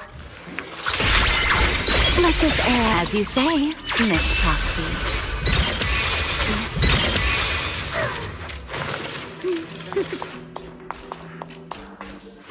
Doesn't it seem like there's more and more enemies around here? This hardly counts as a warm-up. Feels like we're really starting to get in sync, Miss Proxy. If I push just a little harder, I can totally keep up with you. Wield the blade with me! This is no way to treat death. The wind scatters the path, and you are next. Who's got that? I'll remember. Your fault. Finally, it's over. Come on, let's keep moving. Your stamina is just short of a passing grade, Miss Proxy.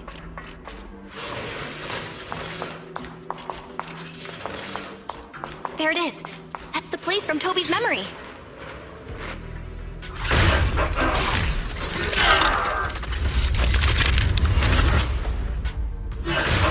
Whoa. That's a strong ether activity response. Master, I'm picking up ether activity similar to that of Toby. So the culprit used this mech to hurt Toby. Danielle, you can't smash it to pieces. It has clues tied to the culprit. That's asking a great deal. Fine. Understood. Don't fret.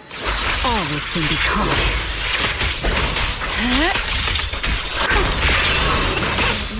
Her lasting flame! Straight down! My turn.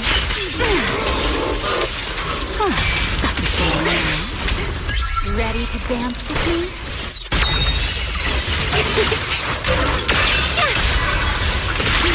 Let me play the final note of your...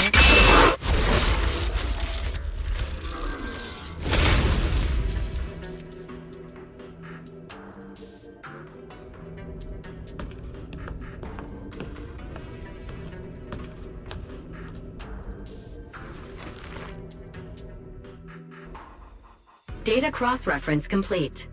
Master, your current location matches Toby's memory record with a 99.73% similarity rate. Site confirmed. Looks like the culprit's long gone by now. Let's check out that weird mech first and see if we can find any clues. Then I'll rest nearby for a bit. Data analysis isn't exactly my specialty, so I'll leave that to you and your AI assistant. Sure, no problem. Leave it to me. Just as I thought. The culprit used this mech to implant potent ether into the Bang-Boo. And there's something else. I'm seeing traces of a virus inside the Bang-Boo. Was the culprit trying to control them remotely and make them commit crimes? Or maybe... Best be quick, Miss Proxy.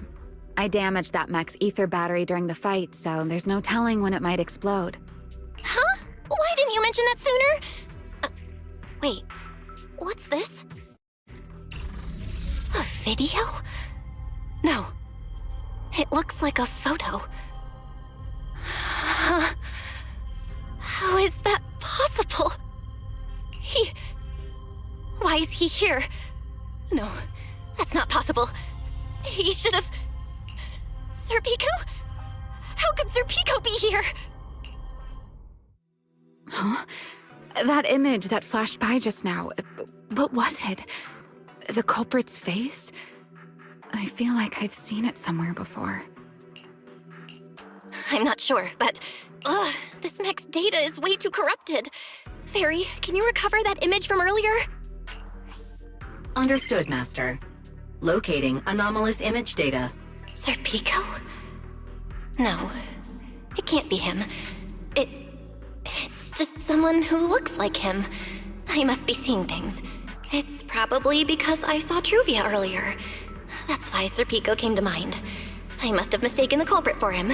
Yeah, that has to be it. But what if? What if that really is Serpico?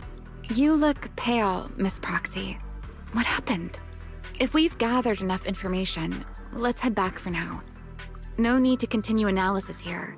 The culprit is clearly long gone. Miss Proxy? Belle? Are you listening? Oh, I'm fine. Just give me a little bit. I want to confirm something. Belle, stay away from that mess. Explosive device. So close.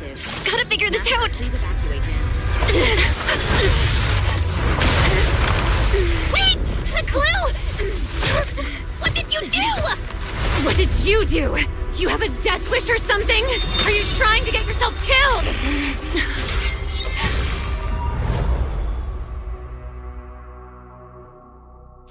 Wait. What is this? These are unfamiliar voices. And visions. They are the ones who once again defeated the enemy and brought new hope to Eridu. Belle, this commendation ceremony has far too many steps. My legs are killing me from standing here. My back itches. Everyone is watching. Behave. If you're going to be so proper about it, then stop replying.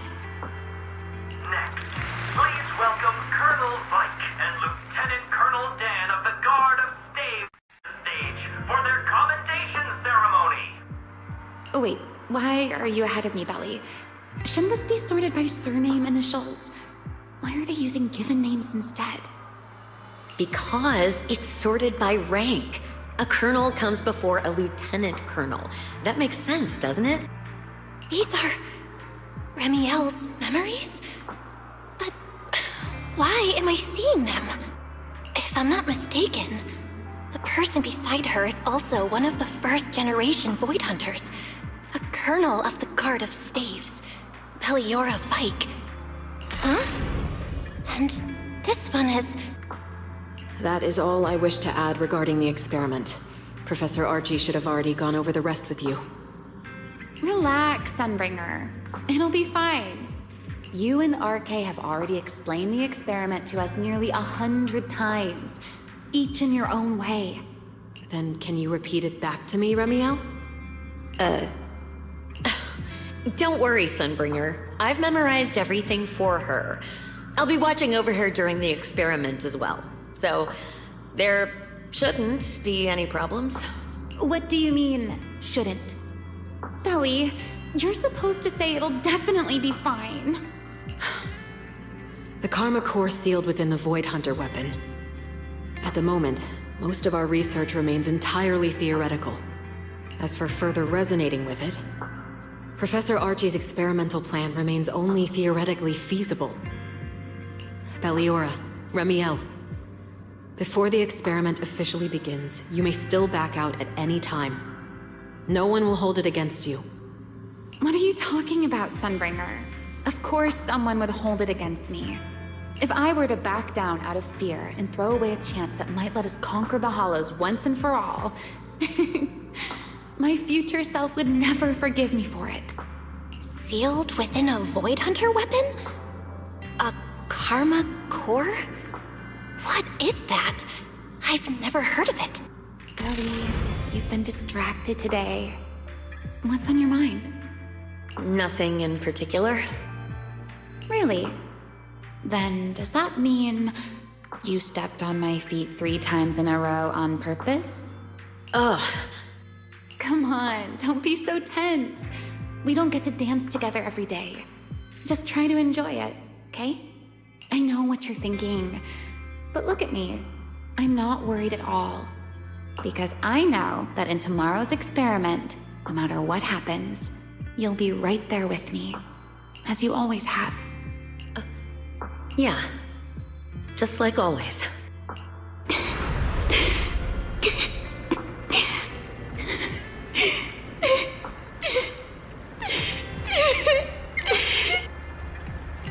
I'm sorry. I should have noticed sooner. Good night, Lily. What is this? Are all been hiding? Today, on behalf of Eridu City Hall, I'd like to recognize 3 Void Hunters for their outstanding contributions to this mission. In our ongoing fight against the Hollow, they stood on the front lines to... Hi everyone, I'm Remy Aldan, and I'd like to take this chance to share some exciting news. Recently, Helios Academy and I... Why didn't you let me finish back then? Also, tell me why they put your name on the project team without asking me. We still don't know enough about Void Hunter weapons. I'm not comfortable letting you go alone. You worry way too much, Mom. What, worried I'll upstage you? Upstage? You're funny. As a reward, I'll humor you with a dance. Don't you even try to step on my feet. That's my line.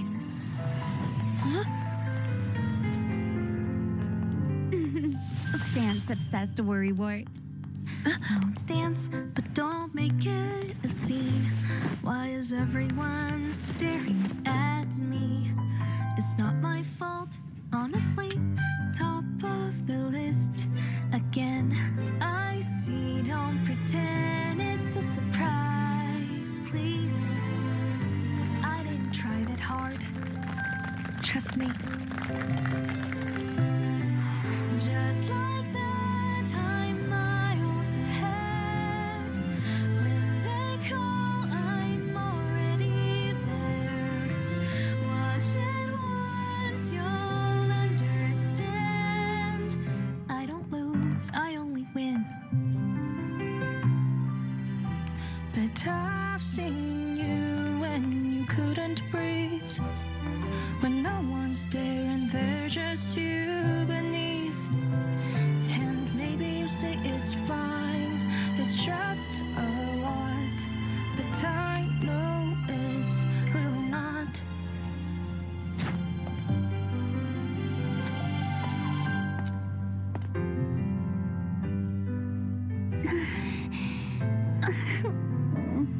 Knew I'd find you here.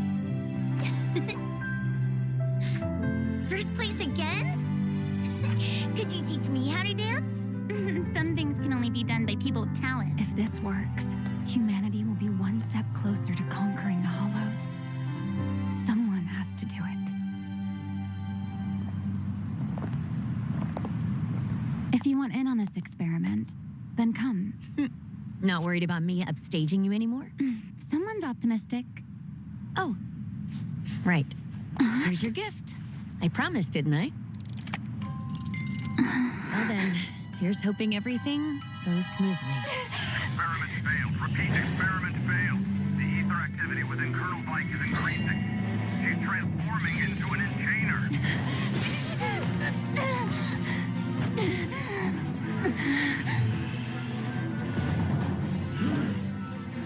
She is not an enchainer! We're past the point of no return. Lieutenant Colonel Dan, evacuate immediately. I repeat, evacuate immediately.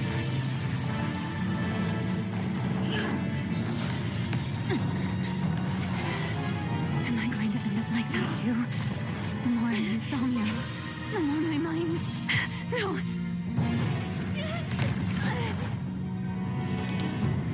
I need to do something about Belly first.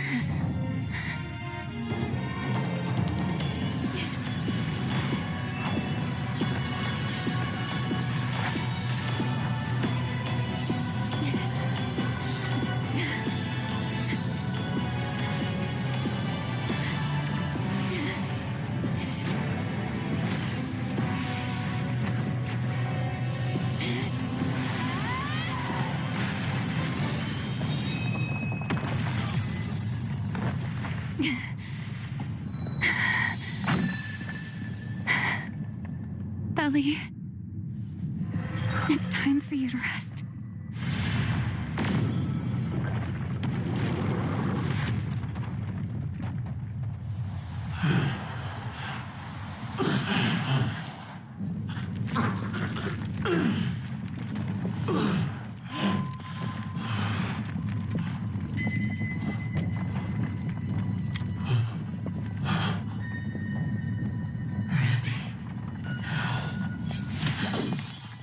To leave your partner like this. You were never much of a dancer.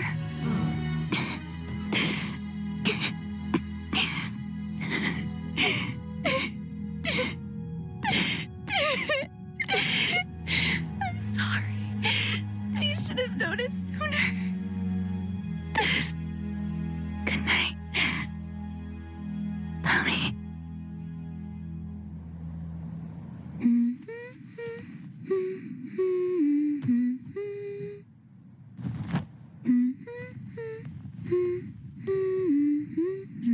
I knew you'd be here, Remiel. Looking for this. You really don't know when to go away. Now do you?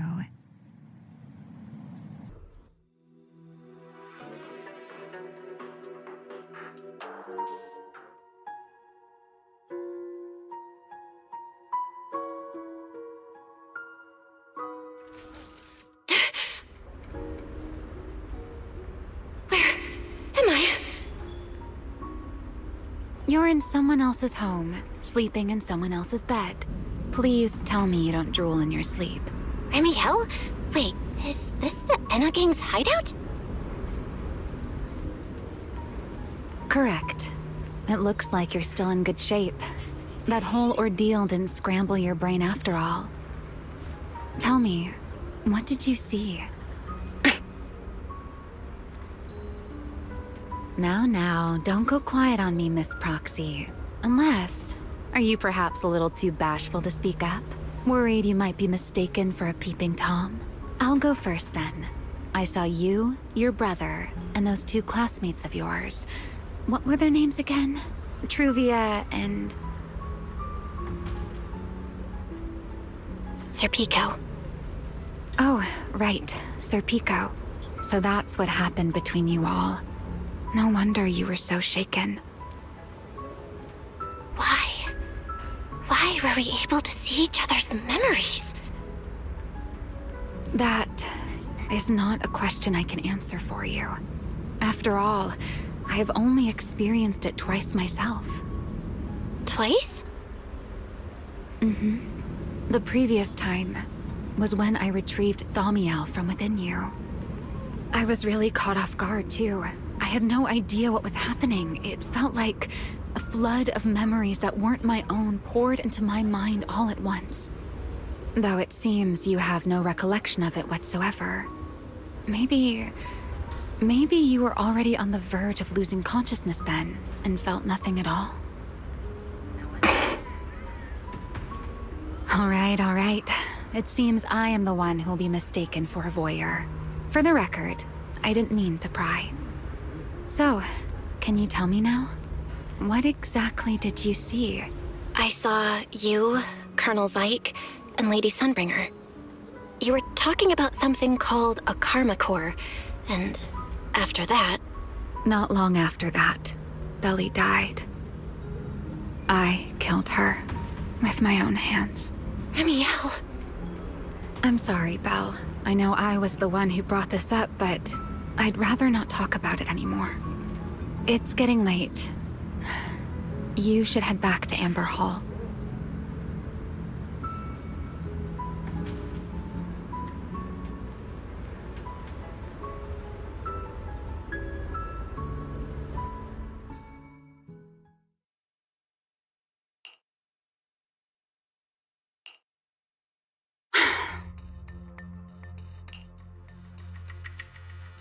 Does everyone in that covenant of yours have this nasty habit of haunting people like restless ghosts? I'm simply concerned about your mental state, Remiel. Then this is the worst possible time to appear. I can at least pretend you don't exist if you just stay away. Sorry. If you are truly sorry, then disappear. Now. You knew all along that Faithen and I would have that strange resonance, didn't you? I'll take your silence as a yes. Yes. I knew all along that she would have an anomalous resonance with you. The part of you that's already fused with the karma core. But I'm sorry. I did not expect the two of you to see fragments of each other's memories because of it. Fine. Since you are being so sincere, I will forgive you this once.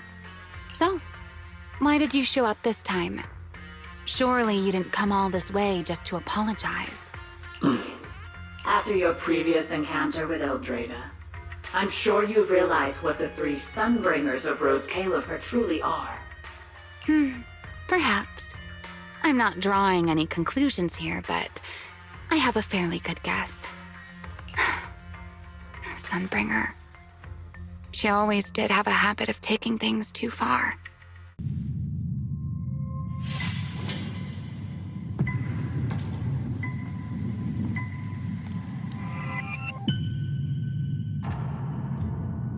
You shouldn't have come here, Remiel.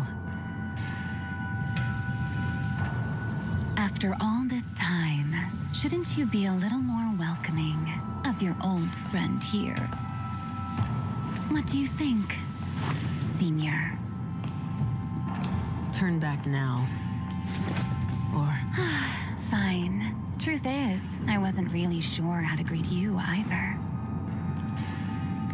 Should I say long time no see, or maybe nice to meet you? Let's begin. I've been waiting for this moment.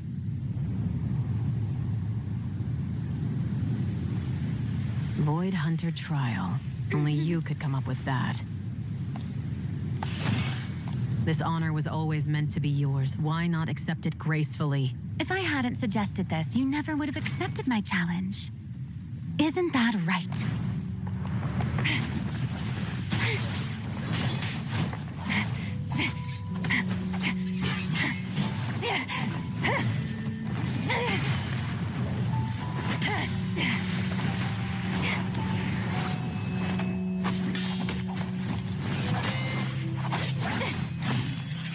Dance with me. Just like old times. You seem to have gotten rusty. Though I guess that cold look of yours never changed. All right then, I'll get serious.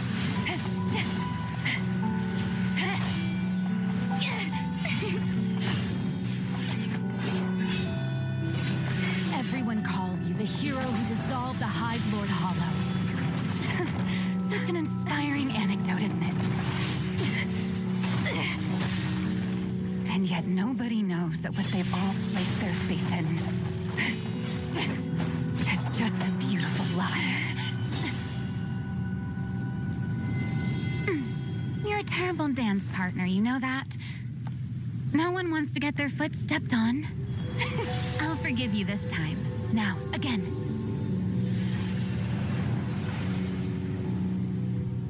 Happy to oblige. Come at me.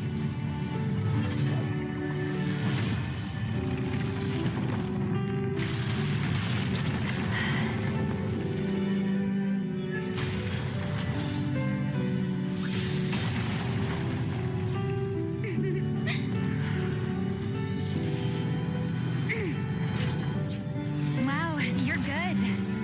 But I think I'd like it better if we made it more spectacular.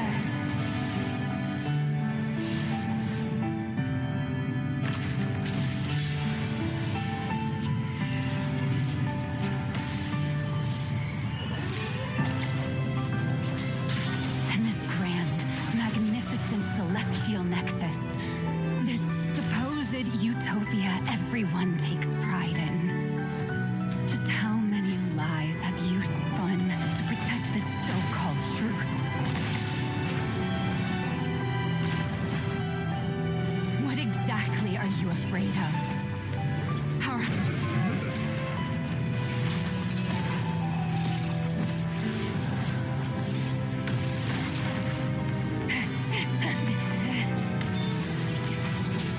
Watch out!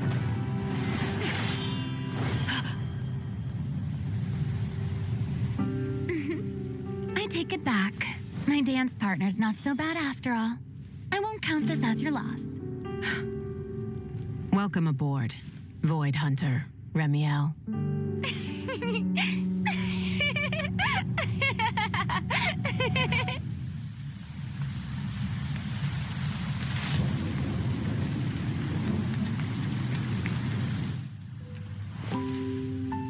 So, you're prepared to stay silent till the very end? Or is it that you don't actually know the truth either? Just as I thought. Fine then. Looks like this is as far as we go today. But I'll come back. And next time, I'll find the you who knows the whole truth. What's your plan then?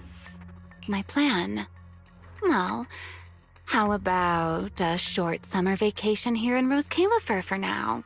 Ramiel, I hate to remind you again, but time is running out. Though, to be honest, I don't think you need to be in such a hurry. I know that storm you foresaw better than you ever will. And I also know when it will arrive. And before it's finally here, let me rest a while longer. In this city in the sky, opportunities like this don't come often, so I just want to take one more good look at the ideal city my old friend poured her life's work into building. And at the final gift she left for this world.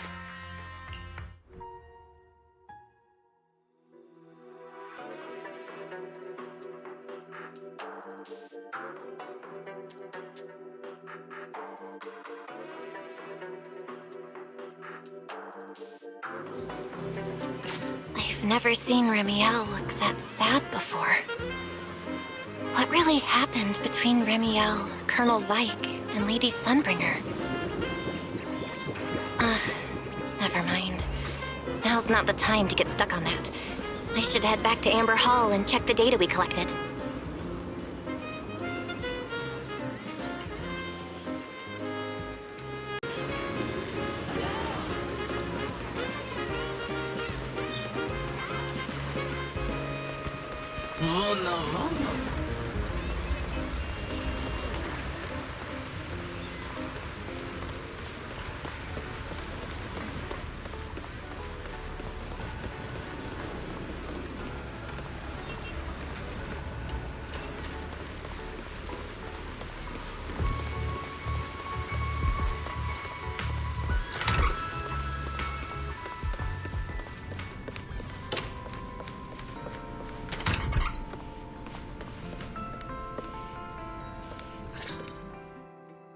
Belle, you're finally back. Huh? Wise, what's wrong? Why do you look so tense? How could I not be? You suddenly lost contact with Fairy down at the bottom of the retroflux zone. If Remiel hadn't used your phone to let me know you were safe, I was about to grab Billy and Cecilia and go looking for you. Sorry. That was my fault. I should have let you know first. Wait, how did Remiel know my phone password? Did she learn it back then, too? So, what exactly happened after we lost contact with you?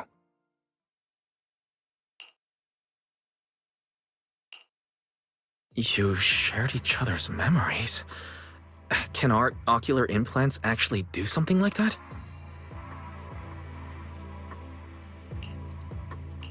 I don't know. Nothing like this has ever happened before. But Remiel said she saw something similar when she pulled Thaumiel out of me.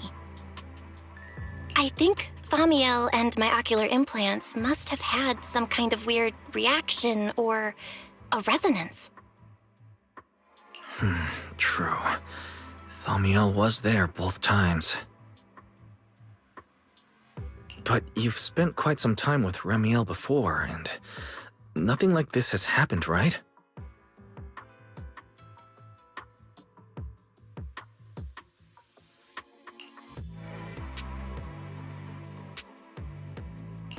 Yeah, that's true. I feel like there has to be something else besides the ocular implants and Thamiel. How about we go ask Lady Dracaena the night after tomorrow? She's overseeing our treatment, so she may know more about this. The night after tomorrow? Why then?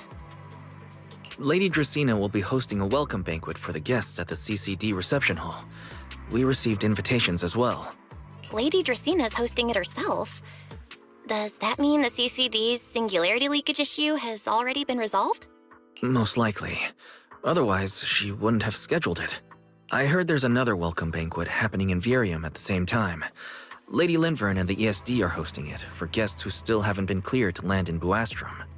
When I went out this afternoon, I ran into Valina and Norma. It looked like they were already heading to Virium to make preparations. So there are still guests stuck in Virium.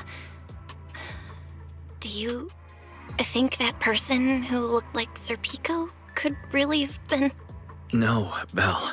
There's no chance it was him. You know he's already... Yeah.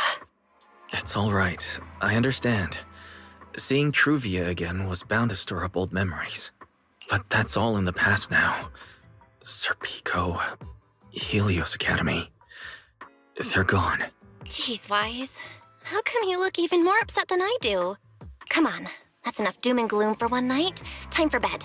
We worked way too hard to fix our sleep schedule. Let's not mess it up again. You're one to talk. Get some rest. And no playing phone games under the covers. Got it? Before bed, maybe I should take another look at the data from the Retroflux zone. If I'm lucky, I might find something that tells me who the culprit really is.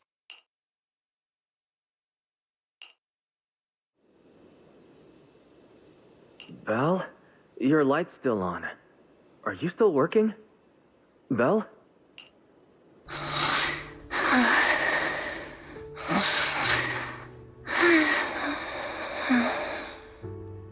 I told her to go to bed early, and yet... What are these papers scattered here? Notice, these are drafts Master used to analyze the culprit's intentions. Additional notice, Master has been asleep for approximately 30 minutes. Deep sleep is highly probable. Suggestion. Second Assistant, please refrain from any action that may wake Master. I know, Fairy. She needs some good rest. I'll handle it from here.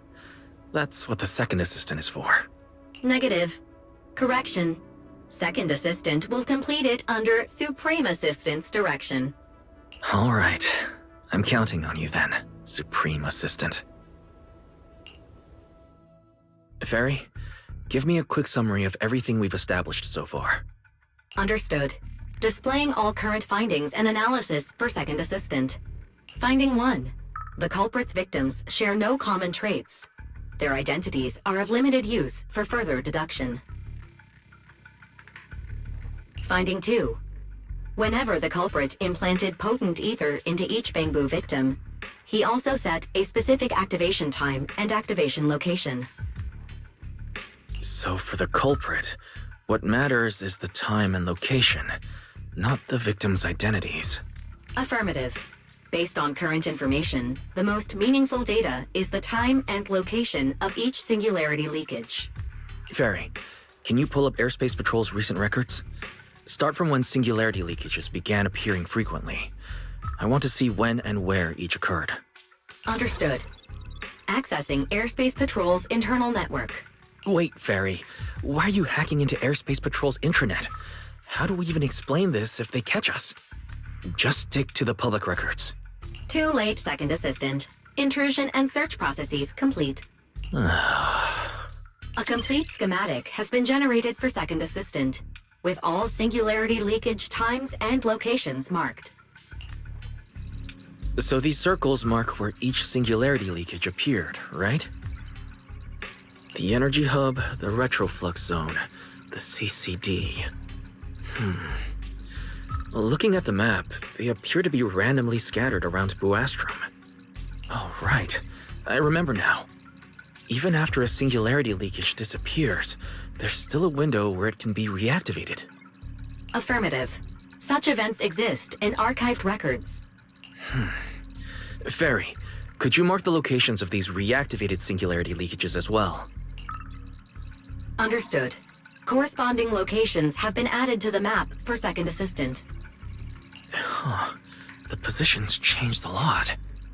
No wonder it took so long for Lady Dracaena to deal with the CCD's singularity leakage problem. Fairy, what's the significance of these overlapping areas? Answer. These indicate multiple singularity leakages occurring in close proximity, both in time and location. Analysis. Under these conditions, multiple singularity leakages interact, causing the affected area in real space to expand accordingly. So what you're saying is, multiple singularity leakages that appear at the same time and place can overlap. Wait, does that mean... Fairy, can you reorganize this data again? I want to pinpoint when and where these singularity leakages came closest to overlapping. Understood. Generating new analysis results for Second Assistant.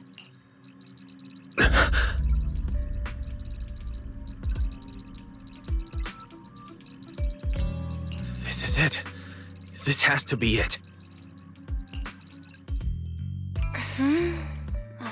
How long was I out for? Fairy, I said wake me up after a bit. Wise? What are you doing here? That's not important. Fairy and I have figured out the culprit's true intent in creating singularity leakages. Come take a look. This is the location of the singularity leakage the culprit created last week, 3 days after we rescued Toby. All the singularity leakages overlap with one another, and the affected area stretches from the edge of Scommel Hollow all the way to Buastrom's main urban district. So, the culprit could use this method to move something from Scommel Hollow to Buastrom. Wait, Gertablulu? Yeah, I think so too. The culprit's real objective is likely to move Gertablulu into Buastrom's urban district. When you encountered it, it was clearly attracted to singularity leakages. But what happens after that? Once Gertablulu is inside Buastrom's urban district, then what? And besides, if it's really inside the singularity leakages in Buastrom right now, why hasn't anyone spotted it yet? Looks like we'll have to follow the trail of singularity leakages and investigate on site. Yeah, I was thinking the same thing. Once it's daylight, Billy, Cecilia, and I will head to the energy hub. Maybe we can follow whatever traces are left and find a new lead.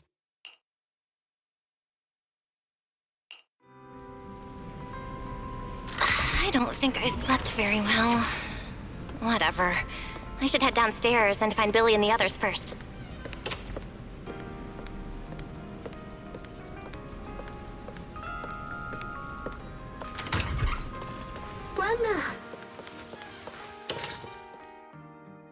Belle! There you are! Wise already told us everything. Now that's our manager! You found a clue on the culprit in no time at all! All right, time to investigate the site. We'll start at the energy hub and follow the singularity leakages one by one until we track down either the culprit or Gertablulu. Right.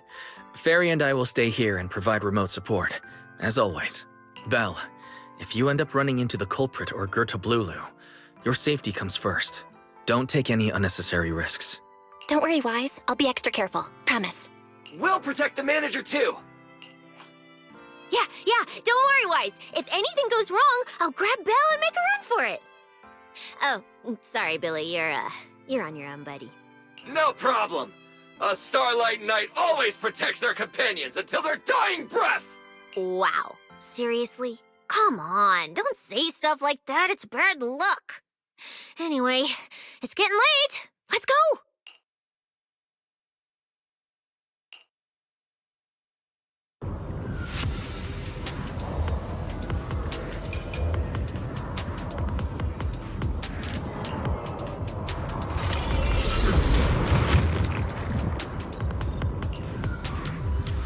Well, we're here. Stay sharp, and if things go south, just run. Huh? Where are we? Did we end up back in Buastrom? It looks like... an office? This place feels really familiar. Wait, isn't this Lady Dracena's office? Felina brought me here before. Huh? Lady Dracena's office? So Gerta Blulu came all the way here just to walk straight into a trap? But Lady Dracena never mentioned anything like that. This is so strange. We expected the Singularity Leakage Trail to lead into Buastrom. But why Lady Dracena's office of all places? Wait! Footsteps outside! Hide! Now!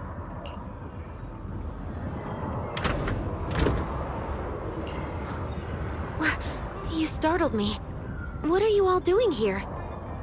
Oh, well, actually, Belle! You explain.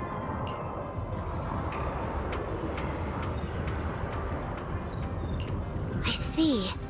A path formed by singularity leakages? I really hadn't considered that possibility before. If your speculation is correct, then Gerta Blulu is most likely hiding among the singularity leakages in Buastrom right now. And if that's the case, then it all makes sense. Huh? Lady Dracena? Do you have any other clues? Well, you see, a few nights ago, a small singularity leakage appeared near my office. Considering that, together with your deductions, the target of both the culprit and Gerta Blulu is most likely... Belle, could I ask these two to step outside for a moment? After all, their identities... Huh? It's okay, Lady Dracena. We're all friends here. There won't be any trouble. I understand, but this concerns Rose Califer's highest level secrets.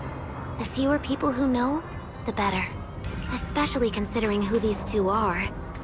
A new Eridu public security officer and, an unemployed freeloader. An unemployed freeloader is a little harsh, Lady Dracena. Oh, I get it. It's the kind of top secret stuff where knowing too much means trouble, right? Maybe even getting silenced permanently? Yeah, more or less.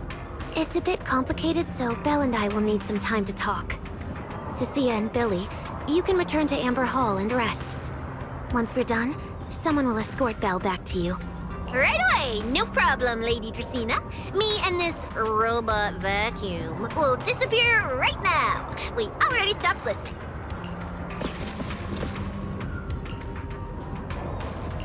Something feels off somehow. Why am I being treated differently from Cecilia and Billy? Is it something about my identity? Why would Lady Dracena send them away like that? Should I call Billy and Cecilia back here?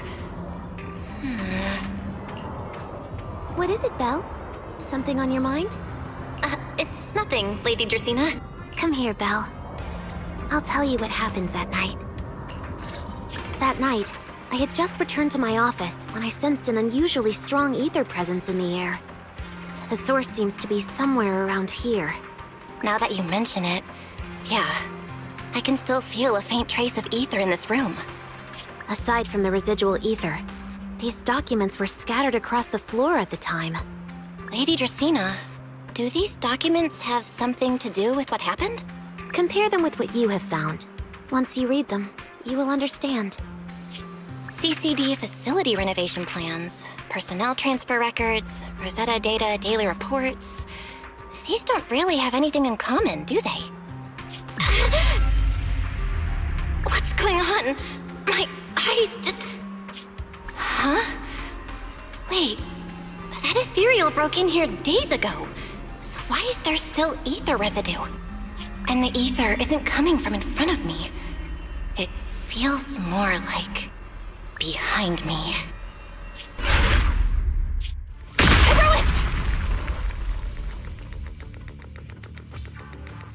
I knew it! You're not Lady Dracena! What the heck are you? Lady Dracena. I'm Truvia from High Ambitions Corp. I'm here for our appointment. Truvia, run! Huh?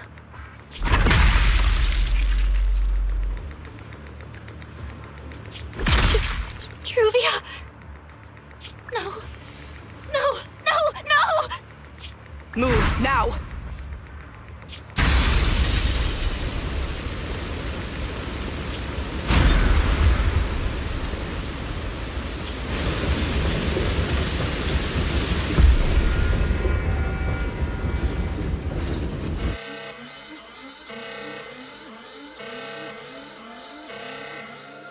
Lady Justina, are you unharmed?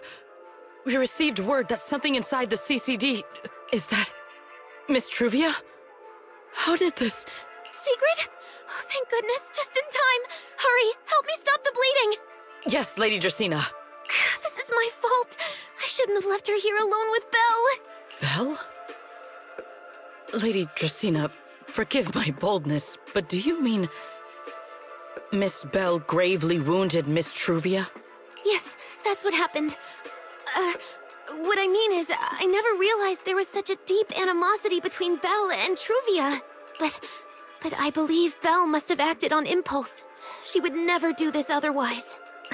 In any case, our first priority is to find Belle and get to the bottom of this. She just fled. Lindvern isn't here, so can I count on you to handle this, Sigrid? Sigrid, is something troubling you? My apologies, Lady Justina. I will find Belle at once and bring her back to you. Good. I'll leave that to you, Sigrid. And about tonight? Keep it quiet for now. We don't want our guests who've just arrived to feel any unnecessary panic. Yes, Lady Justina.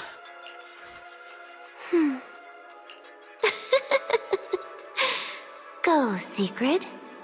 Go fulfill your duty. Find her, arrest her, and then bring her back to me.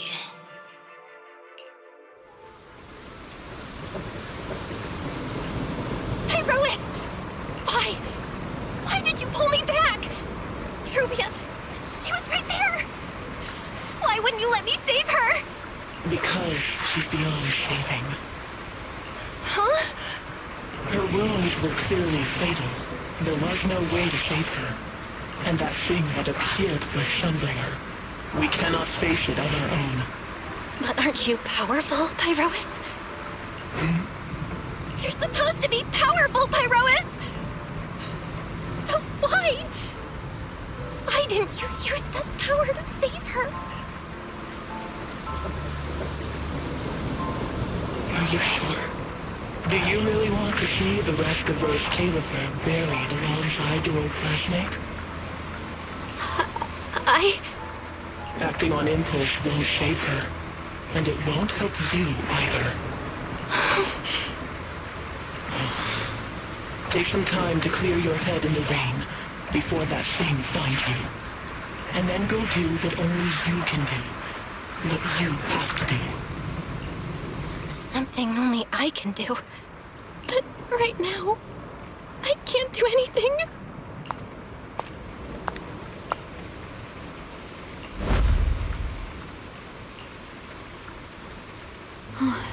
You sure look like a mess.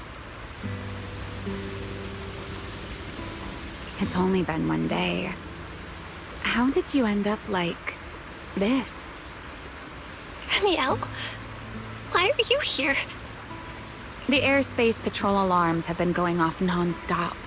So I had to check, didn't I? They could be looking for their fugitive. So, how did you manage to end up in such a mess?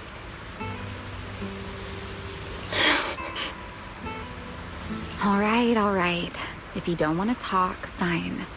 But don't stand out here in the rain, okay? You'll catch a cold. And if you don't want to go home... Oh, right. Amber Hall's already surrounded by the airspace patrol. Going back now would be walking straight into a trap. In that case, why not come to my place for a while? At least I can give you somewhere to sleep.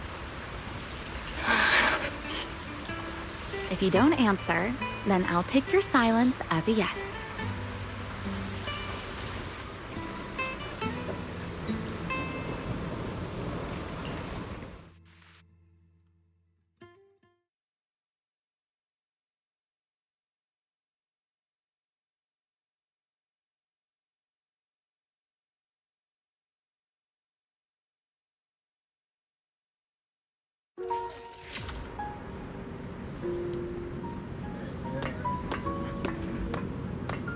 All right. Sit anywhere you like. Just, not the bed. Wet bedding is such a pain to deal with. Here's a towel. You should dry yourself off. If you've got the strength, you can take a hot shower, too. There's a makeshift bathroom over there. The Bamboo built it for me. Okay, fine. If you don't want to move, I'll dry you off myself. Why? Why did you bring me here? Hey, shouldn't you thank me first, Miss Soaked to the Bone? Thanks, Remiel. Since when did you become so obedient? That isn't like you at all. If you really want to show your thanks. Here, it's your turn.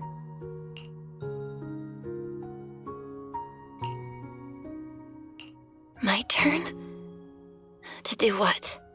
Your turn to dry my wings for me, of course. There are spots I can't reach on my own. Hey, what's with that look? I've already dried you off. Now it's your turn to return the favor. Okay.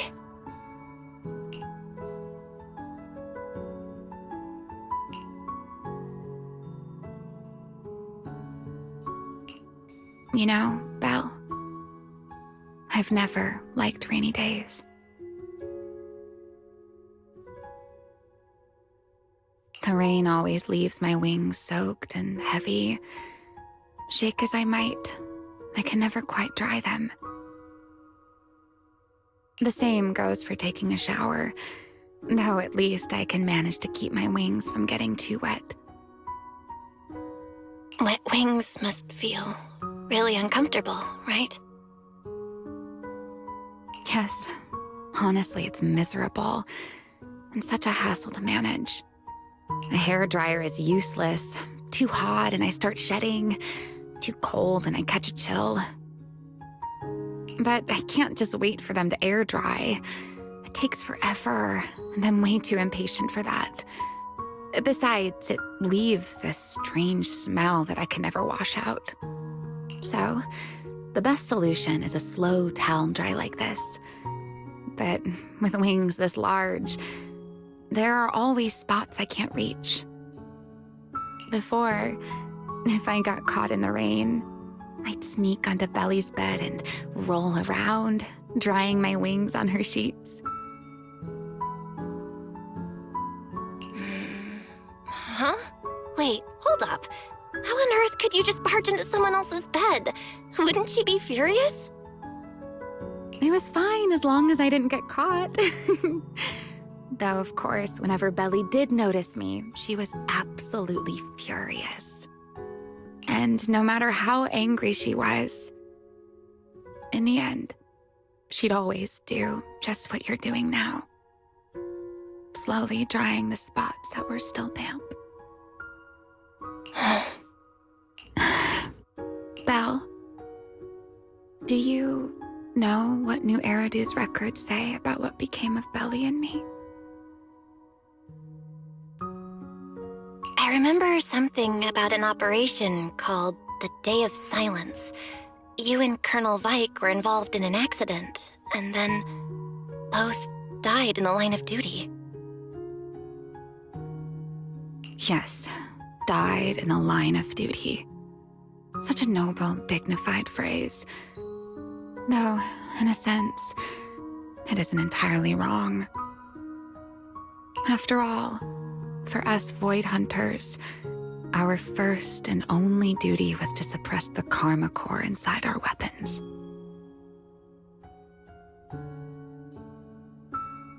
The Karma Core? Inside the Void Hunter's weapons? That's right. Remember the Enchainer I mentioned before? What truly sets them apart from ordinary ethereals is a special core known as a Karma Core, found only within an Enchainer.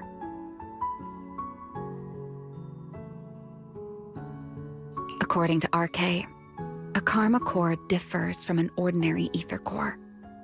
It doesn't form naturally.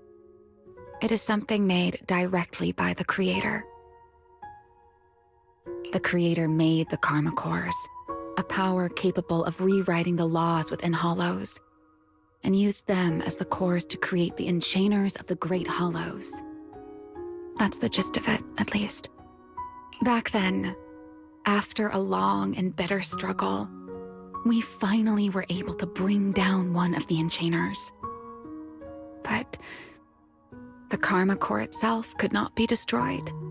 RK and Sunbringer, they wanted to eliminate the threat posed by the karma core once and for all, while allowing humanity to harness the power within it. In the end, they found a way to seal the karma core within Porceloy, and from that, they forged the Void Hunter weapons. So, the power inside Void Hunter weapons actually comes from the Creator? Yes, which is exactly why there are so many side effects. At the time, we were naive enough to believe that if we could truly master that power, humanity might finally overcome the Hollows once and for all.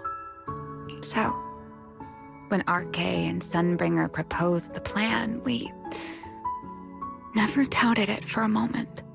Lady Sunbringer and Professor RK's plan? Yes. Project Sunseeker. I'll never forget that accursed name for as long as I live. Simply put, it was an experiment that used vast quantities of Porceloy as a medium to partially fuse us Void Hunters with the karma core sealed within our weapons. They fused you with a karma core? Then that means... It meant we'd become artificial enchainers. No more enduring the costs of wielding Void Hunter weapons, and perhaps even achieving a stronger form to defend New Eridu. Looking back, I can hardly believe I fell for RK's lies so easily. So, it was in that experiment when you and Colonel Vike... Yes. Belly and I were the final participants. Or rather, the final test subjects. Looking back, I wonder if Belly already knew the truth behind RK and Sunbringer's plan. Otherwise, she probably wouldn't have insisted on coming along. She's never been one to enjoy the spotlight. If only I'd realized what she was thinking sooner. Ramiel. RK was extremely meticulous, always laying out careful, detailed plans. So, I can't say if the karma core losing control during the experiment was truly an accident, or if it was his cleverly disguised plan all along. But whatever the truth, it ended with the karma core spiraling out of control and Belly becoming a new enchainer. As for me, I partially fused with the karma core inside Thaumiel, becoming what I am now. A monster. Half human, half enchainer. Maybe, deep down, I'm just not ready to give up my life so easily. In the final moment, Thaumiel's power of controlling temporal patterns froze me in a state of near suspended animation. I didn't fully awaken from the seal in Persena's Hollow until about a year ago. The power of temporal patterns? Right. Remember my feathers? The ones that can pin you in place. That's an example. The karma core sealed within Thaumiel holds the power to halt the flow of time. And because I partially fused with the karma core, even without Thaumiel, I can replicate a similar effect on a smaller scale. But that little bit of power isn't nearly enough to take on those 3 Sunbringers. That's why I had to reclaim Thaumiel. Even if it accelerates my path to becoming an Enchainer, I still have to...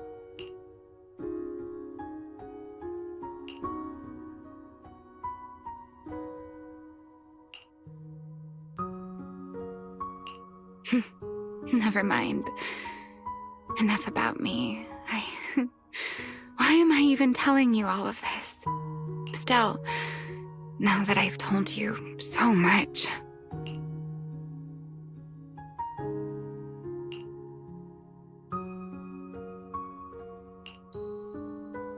It's your turn. Huh? My turn again? Wait, to do what? To tell me your story, of course.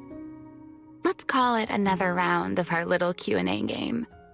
You didn't actually ask, but I had a feeling you'd want to know. So I went ahead and answered anyway. Now, it's your turn. I wasn't even going to ask anything. You just started talking. Fair enough.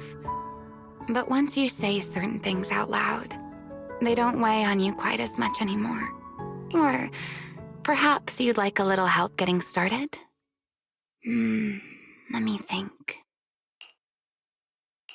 Serpico and Truvia.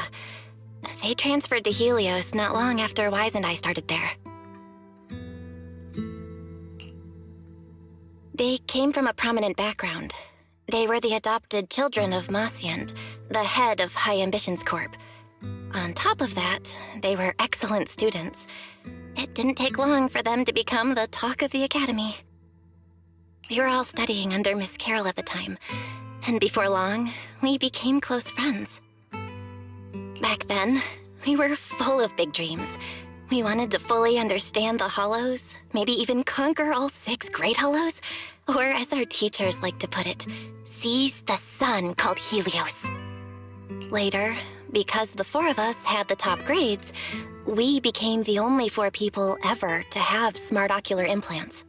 Then, during a performance test for the implants, I lost control.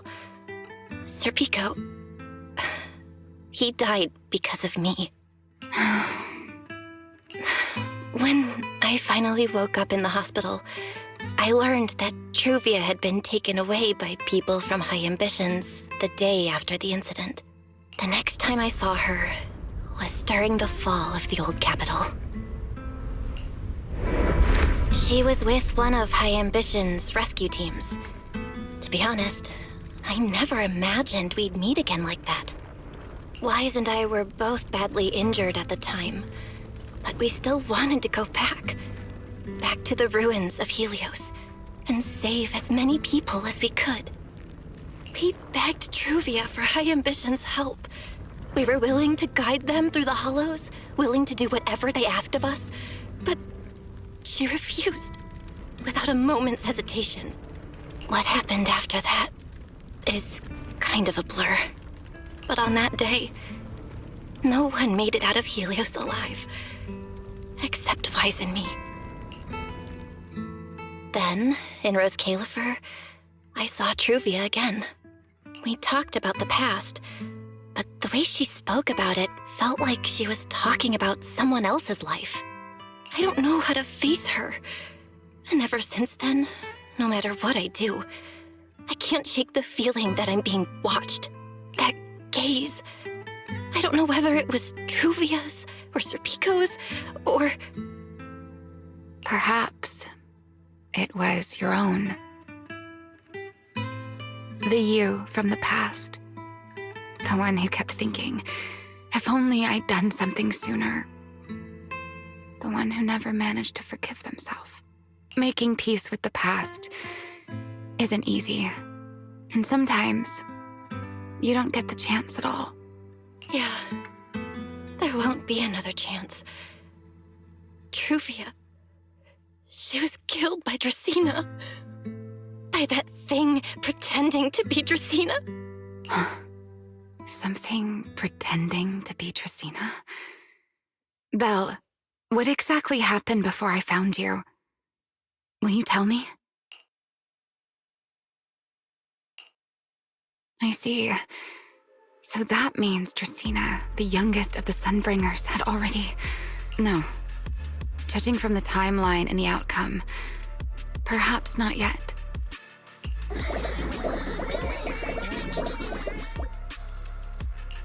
Huh? What's going on out there? I'm not sure. Let's go find out.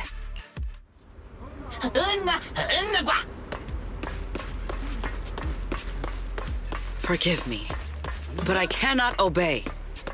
Is that secret?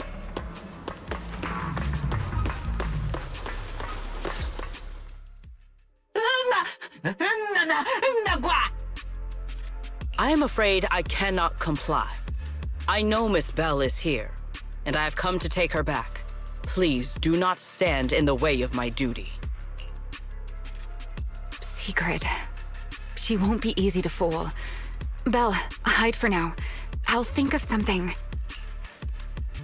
Belle? What are you doing? Sigrid, leave them out of this. I'm right here. Thank you for your understanding and cooperation, Miss Belle.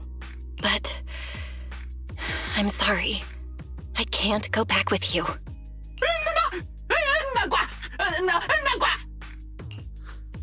Well, since Belle has already stepped out into the open, I suppose there's little point in my remaining hidden. This would be our first proper face-to-face meeting, would it not, Deputy Director of Airspace Patrol? Remiel. Now that is an unexpected development.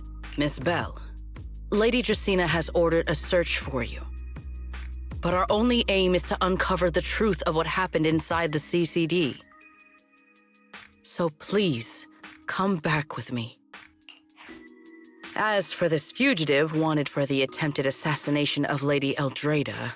Just so we're clear, if you decide to make a move here, you'll be the only one who dies.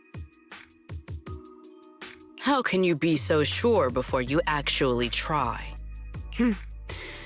I don't mind getting my hands dirty.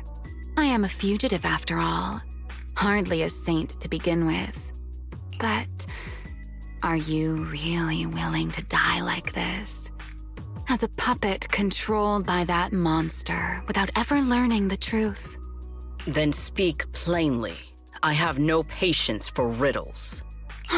Very well. You really do take all the fun out of it, don't you? Then I'll tell you outright. The Sunbringer inside the CCD was Gerta Blulu in disguise. What did you say? Huh? I expected that reaction from Sigrid, but you too, Belle? I thought you'd figured it out already. How did you even come to that conclusion? I know it definitely wasn't Lady Dracaena, but Gerta Blulu? There's no way. That is quite a story you've come up with, Remiel. Oh? I was expecting something more along the lines of, "How dare you slander Lady Dracaena?" followed by you charging straight at me with your spear. I was quite prepared for that. Or could it be you've suspected all along that the Sunbringer at the CCD might not be the real one? What makes you so certain that it was Gerta Blulu? Intuition, perhaps. Of course, there was also my trust in Belle, and a little reasoning. According to Belle's account, they followed the trail of singularity leakage through the energy hub, yet somehow ended up in Draceena's office. Then the false Dracaena showed up, sent Billy and Cecilia away, began mutating into an ethereal, and attempted to silence Belle for good. That's when Truvia arrived. She saw through the imposter's disguise too, and became her first target. After that, Sigrid, Dracaena ordered you to bring Belle back to the CCD and uncover the truth. Have I got that right? Yeah. Sigrid, I know it's hard to believe, but that's what I saw with my own eyes. I did receive orders from Lady Dracaena. But what does that prove? Let's put it this way, Sigrid.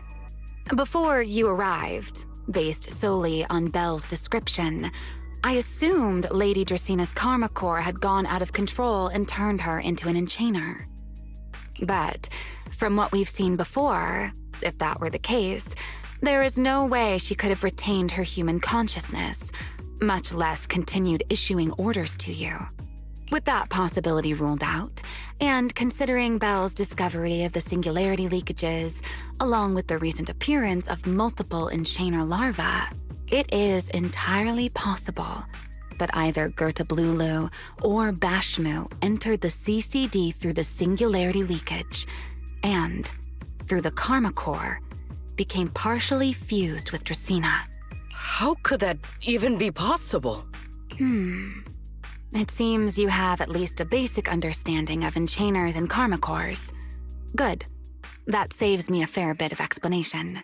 I can't say how Sunbringer managed it, but the most likely explanation is that she divided her karma core into 3 parts and entrusted them to the 3 ladies we see today. That would also explain why Gertablulu and Bashmu appeared at roughly the same time. Then again, there may be a 3rd enchainer larva out there that we simply haven't discovered yet. As for why I don't think it was Bashmu, well, that's the easy part. Bashmu is enormous. Had it appeared in Buastrum, it couldn't possibly have gone unnoticed. So, either it was Gertablulu or a 3rd enchainer larva we haven't discovered yet. It attacked Lady Dracaena, and it succeeded. Just not completely. Otherwise, there would have been no reason to keep impersonating her. If I had to compare it to something, it would be like, 2 people fighting over the same controller. Dracena's consciousness and Gertablulu's consciousness coexist in the same body, competing for control of both the body and the karma core. Judging by the current situation, it seems Gertablulu has the upper hand. That is still nothing more than speculation. And if Miss Belle deceived you, then none of your conclusions would hold. It's true. I have no way of proving that I wasn't lying. It's all right, Belle. I believe you. And I believe everything you've told me. Remember the rules of our little Q&A game. You don't have to tell the whole truth, but no one is allowed to lie. And besides, Sigrid, you've heard us out this much already. I'd say that means there's still room for us to talk. Wouldn't you agree? What is it you want to talk about? Why, how to get that poor little Sunbringer out of her current predicament, of course. So, interested? There's too many eyes out here. We should speak inside. The retroflux zone. I never would have thought you would be hiding here. Oh? And here I thought you would let me go on purpose.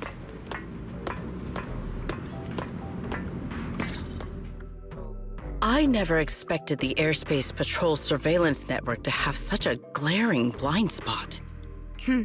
Would you call it that? Before all this, I wouldn't have believed anyone would willingly live in the sewers with a whole colony of Bangbu either. I was pretty shocked when I first got here too. All right, let's save the small talk for later. Let's discuss how we're going to deal with Gertablulu. Or rather, what to do about Dracaena. First of all, the enemy has already taken control of the CCD. That effectively gives it access to Rose Califer's communications network as well.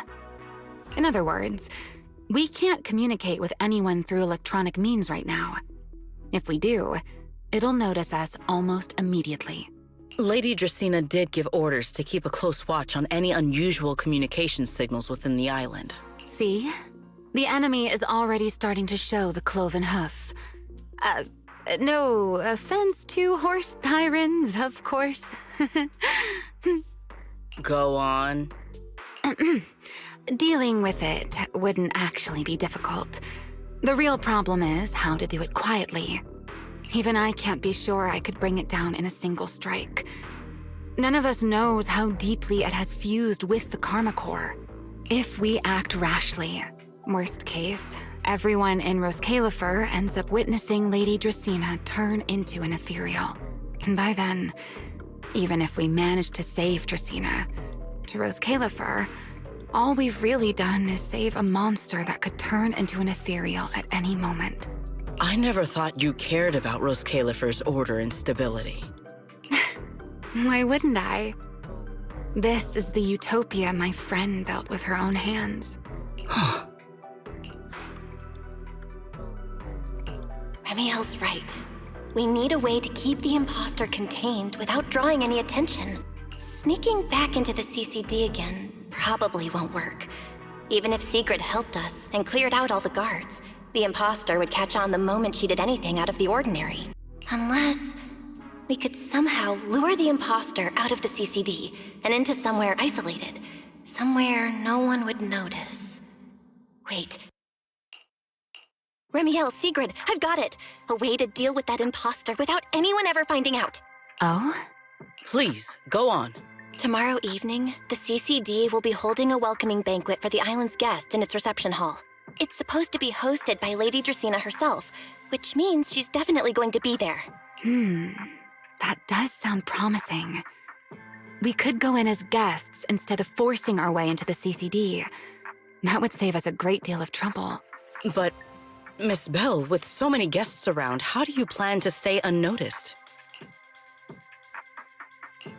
What if a singularity leakage appeared just as the imposter made its appearance? Or maybe a passage formed from multiple singularity leakages? If that's how it got into Buastrom, then we could use the same trick to send it back. And if there just happened to be no airspace patrol soldiers patrolling the Hollow at the time, then nobody would notice, right? I am starting to lose track of what you mean, Miss Bell.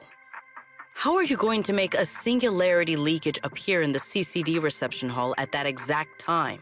Yesterday, Remiel and I found the culprit's crime scene at the bottom of the retroflux zone. We also figured out how those singularity leakages are being created. I think I can make something similar. If we keep it under control, nobody at the banquet will be in any danger. Fighting fire with fire, are we? Yeah, as long as we have stable Hollow observation data to run the calculations. Oh, wait, no. I don't have the HDD with me, and I can't reach Wise or Fairy either. So how am I supposed to get stable Hollow observation data? Uh-oh. That look on your face tells me something's wrong, Belle. If you are concerned about obtaining stable Hollow observation data, while I am not an expert in that field, I should still be able to offer some assistance. There is a derelict area known as Rosewick within the Scommel Hollow.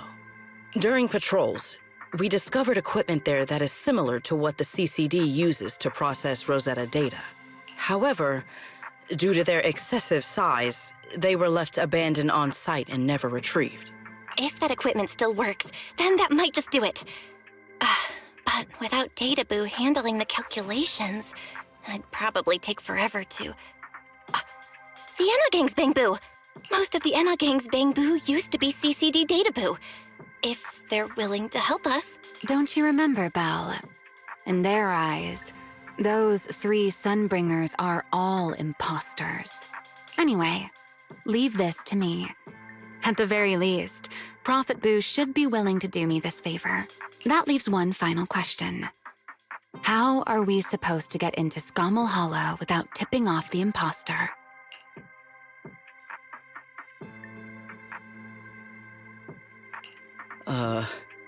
Why are you both suddenly looking at me like that? Oh, nothing. I simply thought a certain Airspace Patrol Deputy Director might be able to get us into Scommel Hollow. At first light tomorrow, I will return here and find a way to get you to Rosewick. I can also pretend I never saw you tonight. That is all the assistance I can offer. And if I discover that everything you have told me is false, I will personally answer for tonight's decision, whatever the cost. Before I leave, there is one final matter I would like to confirm with you, Remiel. Mm-hmm. You once attempted to assassinate Lady Eldrada. Why, then, are you going to such lengths to save Lady Dracena? Because none of them are the Sunbringer I'm looking for. To me, they're no different from this city in the sky. They're all gifts Sunbringer left behind for the world. I simply don't want to stand by and watch the things my friend cherished be destroyed by monsters from who knows where.